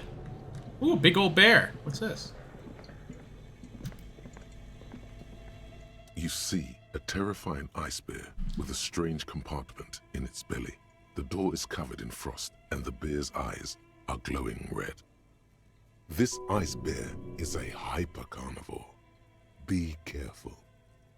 I'm just gonna open it. A gust of freezing cold air rushes to greet you. You hear a low grumble as the bear regulates itself. This is the inside of a refrigerator. The lieutenant takes a peek inside. His hand has found the holster of his gun. Look inside the The refrigerator. shelves are empty. All you see are crumpled ice cream wrappers with the brand name, Revachol Ice City. A handwritten note has been attached to the door. The fridge is huge. What's a giant bear doing here? Good question. It looks like an ice cream fridge. Okay, so they tried to sell ice cream from this hyperbar I war? know. What an unfortunate marketing choice. What is even worse, the bear is still costing them money to this day. The fridge buzzes with energy. The electricity bill on this thing must be catastrophic. Examine the ice cream wrapper. A friendly cartoon bear smiles back at you from a glossy cellophane wrapper. It looks nothing like the fridge. You pocket the note and the little fridge magnets keeping it on the door.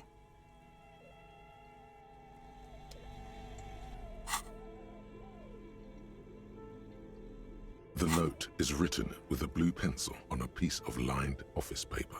The kitchen magnets have left spots on its surface. Does it say anything interesting? Looks closer at it. This is tangential at best, but the lieutenant's detective instinct is still active. Someone has scribbled, S. I can't believe the off-site copy is still here. The illiterate ginger kid keeps stealing stuff from the studio, so I had to hide it somewhere safe. You'll find the filament memory with the off-site copy in the frozen ice cream maker. Please take it home, ASAP. It's important. I'd do it myself if I lived in a civilized place with a freezer. Take care, Sully Swaff. It belongs inside a radio computer, storing its memory. It's like a tape. You listen to disco tapes, right? It's That's like right. one of your disco tapes, only for a computer. Who's the little ginger kid? Really? Kuno. Oh! You mean Kuno? Oh, I'm sure that child would love to get his hands on the filament memory. Even if he doesn't know what to do with it, he'd probably try to pawn it for speed, based on our encounter. I wonder who wrote that. Someone who owns a radio computer? My guess is as good as yours, officer. Do you have any idea what the frozen ice cream maker could do? I don't know. I assume it's somewhere close to the ice bear fridge.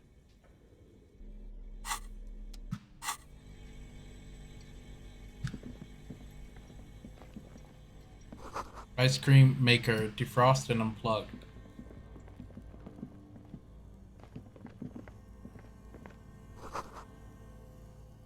Flashlight casts a strange shadow on a hidden doorway here.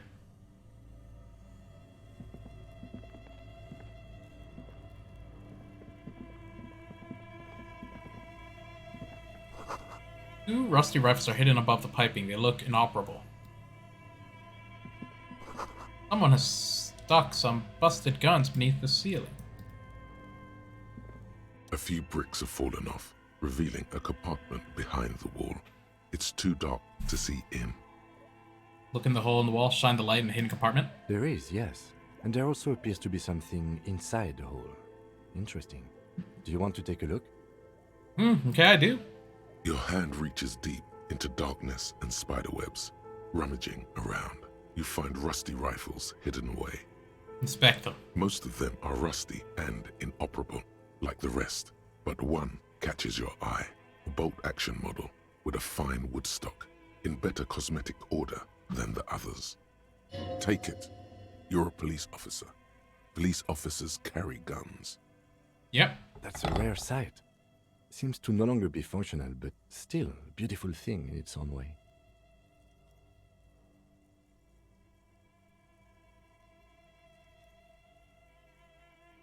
Yeah, okay.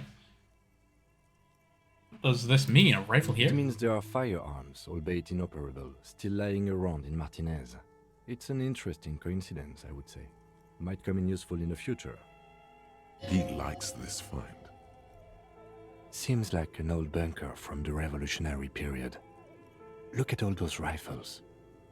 Must be an old weapons cache. He says cache, but I would say cache.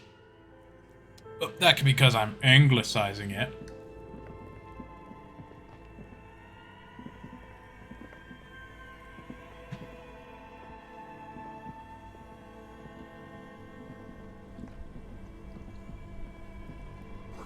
Frozen ice cream maker that's still running.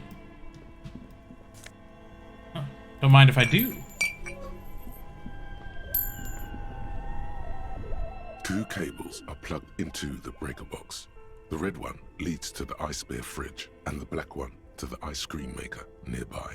I need the black one. Something close to you dies with a soft electric purr. The ice cream maker died. Why or did the you fridge. Because the black is the color of the... I don't know why I unplugged it. I do think that it's black and not like the red one. The lieutenant raises his brows, but doesn't say anything. Plug in the black distribution board now has one cable missing. Plug in the Somewhere, black cable. A machine hums along with the current, happy and contented.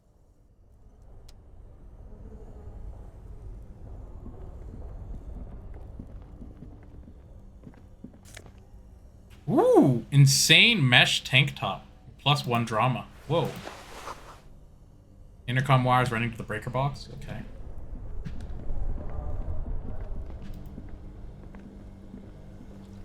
This orange machine is buzzing like an old submarine. It has a hand-cranked ice cream churner on top and an electric freezer that appears to be frozen shut.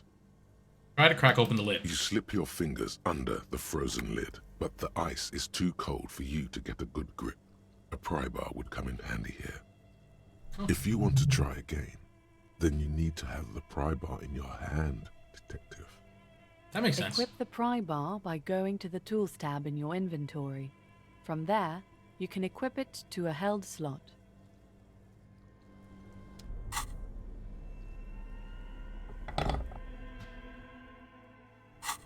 This orange machine is buzzing.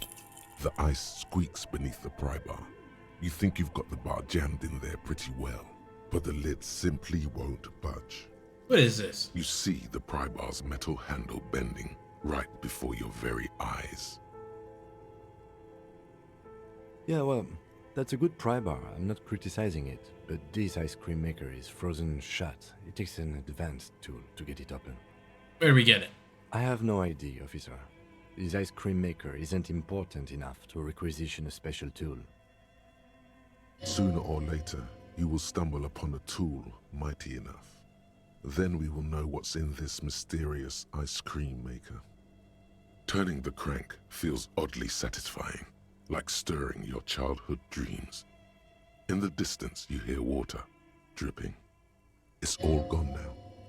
You'll never become a poet or an entrepreneur. What better to assuage the creeping sense of failure than some frozen fat and sugar?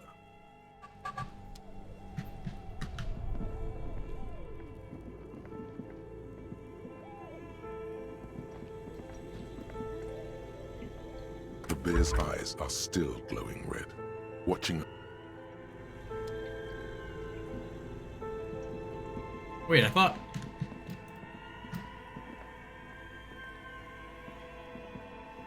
Was the red cord for that one then?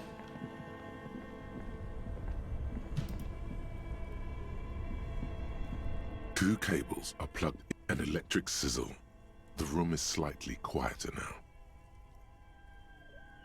Something close to you died. Why did you do that?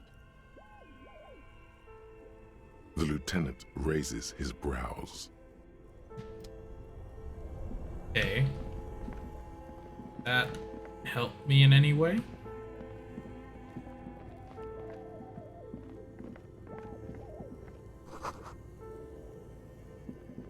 A thick layer of coal dust covers the furnace, coloring it pitch black.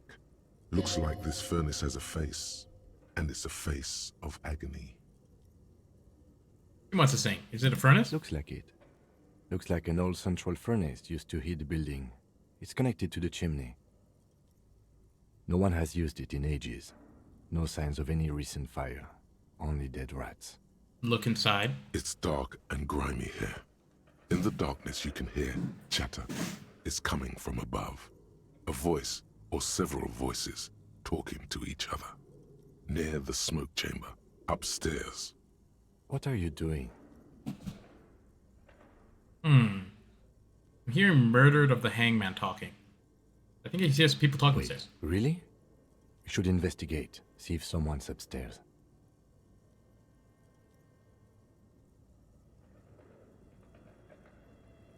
Should I? Oh, I did wet my whistle. So this should be fun. I'm gonna do it. Something breaks loose in you. A mighty bellow echoes throughout the chimney's depths. The chatter of tiny voices above suddenly cease. Then... Hello? You hear a woman's voice answer? You've awakened the entity. Oh my god. Hello, are you there? Speak to me. Hello? Did you say anything? I can't hear you. Please come upstairs. There's a safety curtain on the second floor. I'll open it. You hear a low rumble upstairs. The sound of a curtain being pulled aside. After you, officer.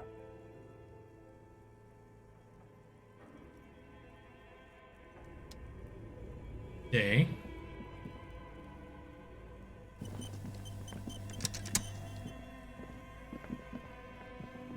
Looks like gotta go over to these stairs over here. Oh, Jonathan, the little cat. Oh wait, that was the door out?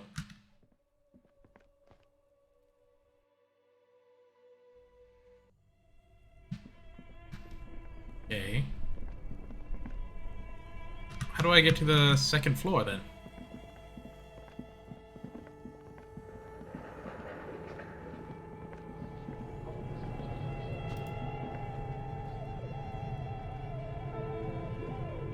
Hey, detective guy, get out of the frickin' way. Come on. Trying to get to the stairs.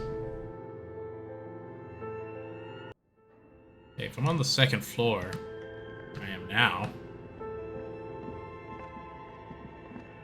Okay. What do you...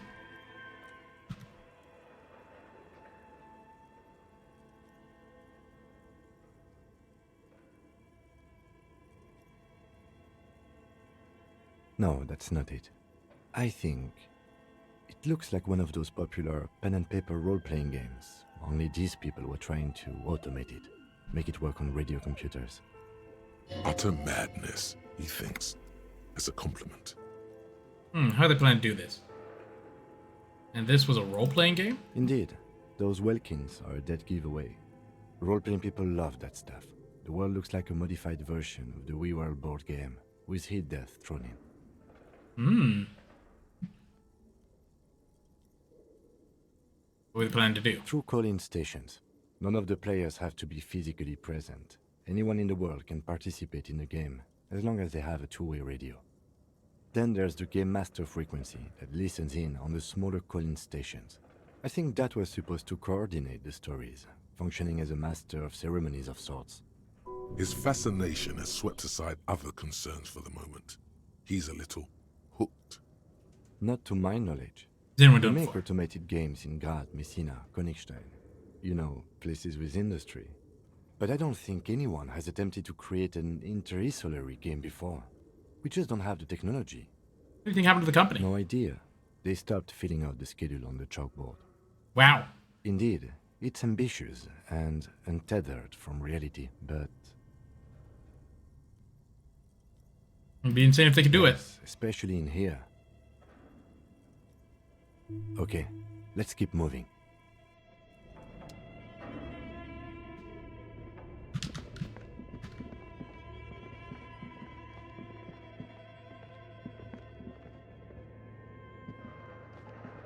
Shoes in a puddle of melting snow. Postcard? You better believe I'm taking that. Oh!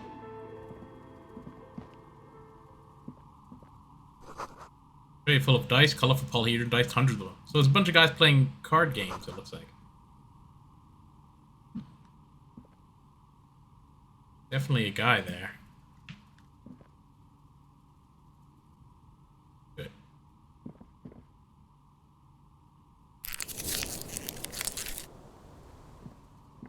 Hello, I'm Nia. A bird-like woman sits on tools with emerald light shining through her hair. Did you try knocking on my window? I must have missed you. I've been listening to my Melius. So what kind of die are you looking for? Could this be the malicious entity?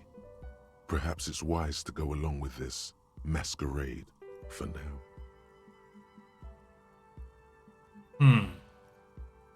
What do you mean by Melius? Yes, Amelia is like a call-in station. You need a two-way radio to access one. That's why I have these. Headphones on the table? Mostly, they just teach you to swear in different languages. But some of the stations can be quite interesting. I was so absorbed, I must have missed you knocking. Then how did you get inside? By the south entrance? You know what? It doesn't even matter. What matters is that you're finally here. Let's talk dice. Did you have something specific in mind? Why are you asking me about the dice? I'm a novelty dice maker. Tell me the name of your role-playing system and I'll make the die you need. That's why you're here, yes? As she speaks, her bone-like fingers fiddle with a ring. Bone-like. Her bones light, but her hands strong. Sure I like role-playing games and I need some dice. Very good. My rate is 10 real per set, unless you want something really unusual. Take a look around and see if there's any particular stone you want to use. This person means you, or no one else, absolutely no harm. She will answer freely and honestly. What do you know about the man who was lynched behind the whirling ray? Nothing really. I didn't know him. Who cares about the dead body? We might be dealing with a malignant entity here. The lieutenant looks at his notebook, then the woman under the large window. Your window looks directly onto the courtyard. You're saying you didn't see or hear anything unusual last Sunday evening? I'm sorry, detective, but as you know, I usually have my headphones on when I'm working. It shuts out most of the daily ruckus behind my window. What kind of daily ruckus? Well, there's always something going on in the Whirling's backyard. That comes up with some examples. During daytime, there are usually those kids. And lately, I've been seeing a lot of drunk workers hanging about. Must be because of the strike. She's not sorry to disappoint you. Informing on someone in a murder investigation would intrude upon her focused existence. But I never saw anyone during that fateful Sunday night, I'm afraid. You ever took your eyes off the work to look out the window? I might have, but in this case, all I would have seen is my own reflection staring back from the darkness. It's really hard to make anything out in the yard when it's dark outside. Besides, I rarely get up to look out the window when I'm in the zone. How often do you work Sunday nights? It's an odd profession, making dice for people. But I like it, and I prefer doing this to sitting at home. Gee, thank you for the answers. She nods. Anything else, officer? Yeah, where are we? We're inside the chimney of an old central furnace. It's strange, I know. Look at the ruddy bricks on the walls. Even though they've been repainted, there are signs of cold black soot here and there. But when I arrived here, all the other rooms were taken, so I had to build myself a makeshift home. Besides, I don't really have to pay any rent here, so that's a plus. Plaisance was right. There's an entity living in the chimney. You should ask her about the curse. Creative. Where's this place cursed? Do you know people call the Doom commercial area? I've heard the stories, but I don't think those stories are true. Wait, how do you explain what happened to all those companies then? This is one of the ones sent us. She's convinced the place is swarm with malicious entities. Plaisance, the bookshop lady? I've heard that her business is doing rather well. Have the energies spared her somehow? Actually, the bookstore isn't doing well. We hardly had any customers, and she exploits her own daughter to keep the company going. Curse is just biting to this before it strikes. Sooner or later, everyone will fail, even her. I don't know why the bookstore hasn't gone bankrupt. That's why I'm here to investigate. All right. But it's not just the bookstore that's still up and running. What about the whirling in rags? Some people say it's part of the building complex. Hold on. Yeah, but there's still some buildings, malicious... no. The whirling isn't doing well either. The waitress just took off the customers and having trouble paying the bills. Yeah. And then there is me. She side looks at her messy work table. All kind of tools. Gathers from knives, carving files, wire cutters. I've been here for 14 years, selling novelty dice to role-playing enthusiasts. Not exactly a million-real business idea. Kinda is. Yet somehow I've survived despite the talk of malicious energies. Strange, isn't it? It's because she's in cahoots with the demons. It's because they think you're the source. Because you're competent, yeah. The curse will get ya. First, admit there are many inconsistencies with the so-called curse. I was just about to ask. What do you think? Do you think the curse is real? Of course not. The jig is up. The she-demon knows you've uncovered her true identity. Time has come to face the source. Fear not, for the forces of the universe are supporting you in this psychic quest. I think it still might be you that's caused... No. I'm starting to see that there's no curse, only business decisions and natural market fluctuations. I agree with that. Exactly. Truth is always so disappointingly mundane and boring. But I'm glad we got this sorted out. Anything else I can help you with today? Plaisance is not going to like what you have to tell her. The bookstore closes starting 2100. You'll have to do that tomorrow.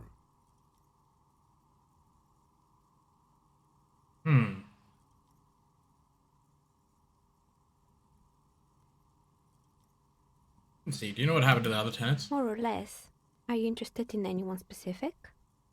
Rats scuttle in the dark rooms, under the abandoned blow dryers and dusty mannequins. Cobwebs cover rotors and radio computers alike. So much failure.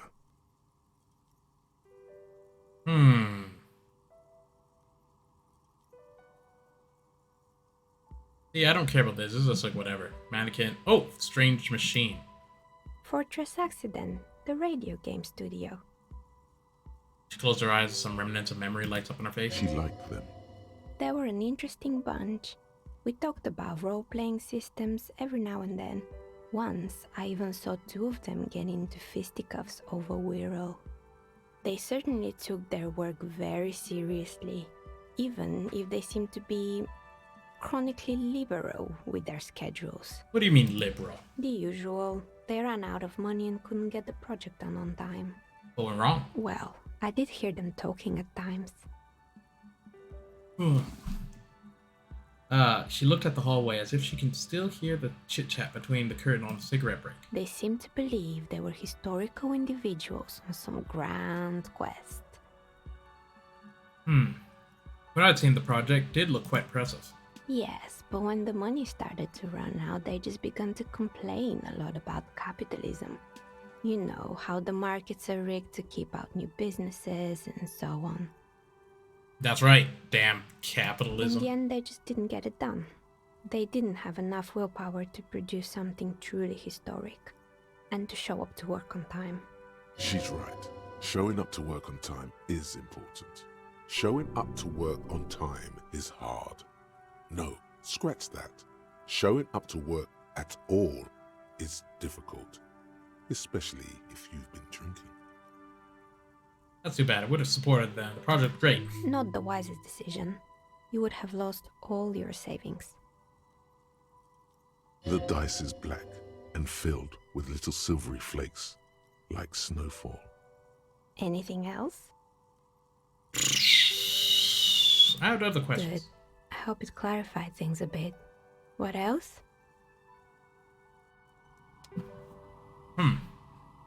Man, I have made progress.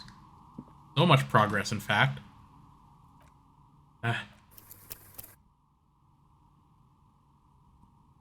This is it.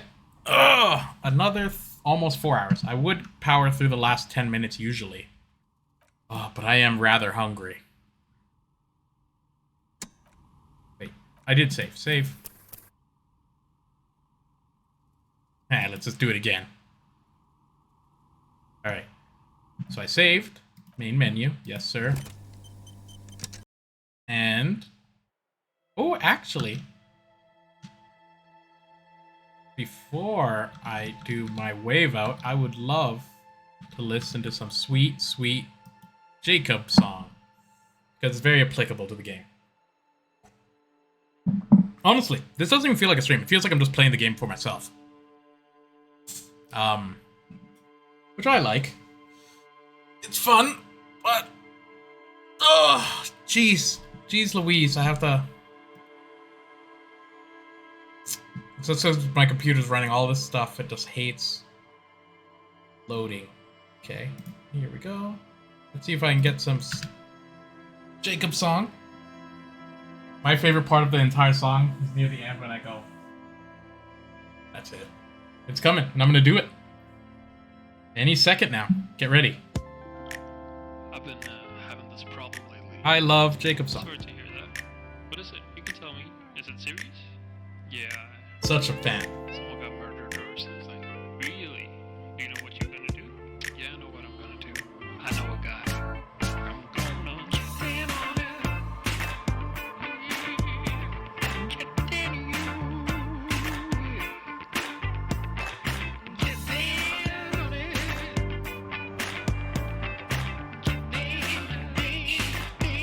Uh-oh, gotta turn now.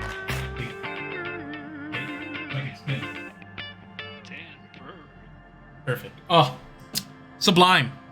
Don't practice Santeria. All right, perfect. So, well, thanks for coming. Gonna wave out, and then I'll play more of this soon. Watch this on YouTube, because that's where I upload them all. I upload them. Very super famous, what can I say? It comes with the territory. Watch my stuff. Follow my stupid whatever. I don't care. You don't even have to watch. But I appreciate all who did.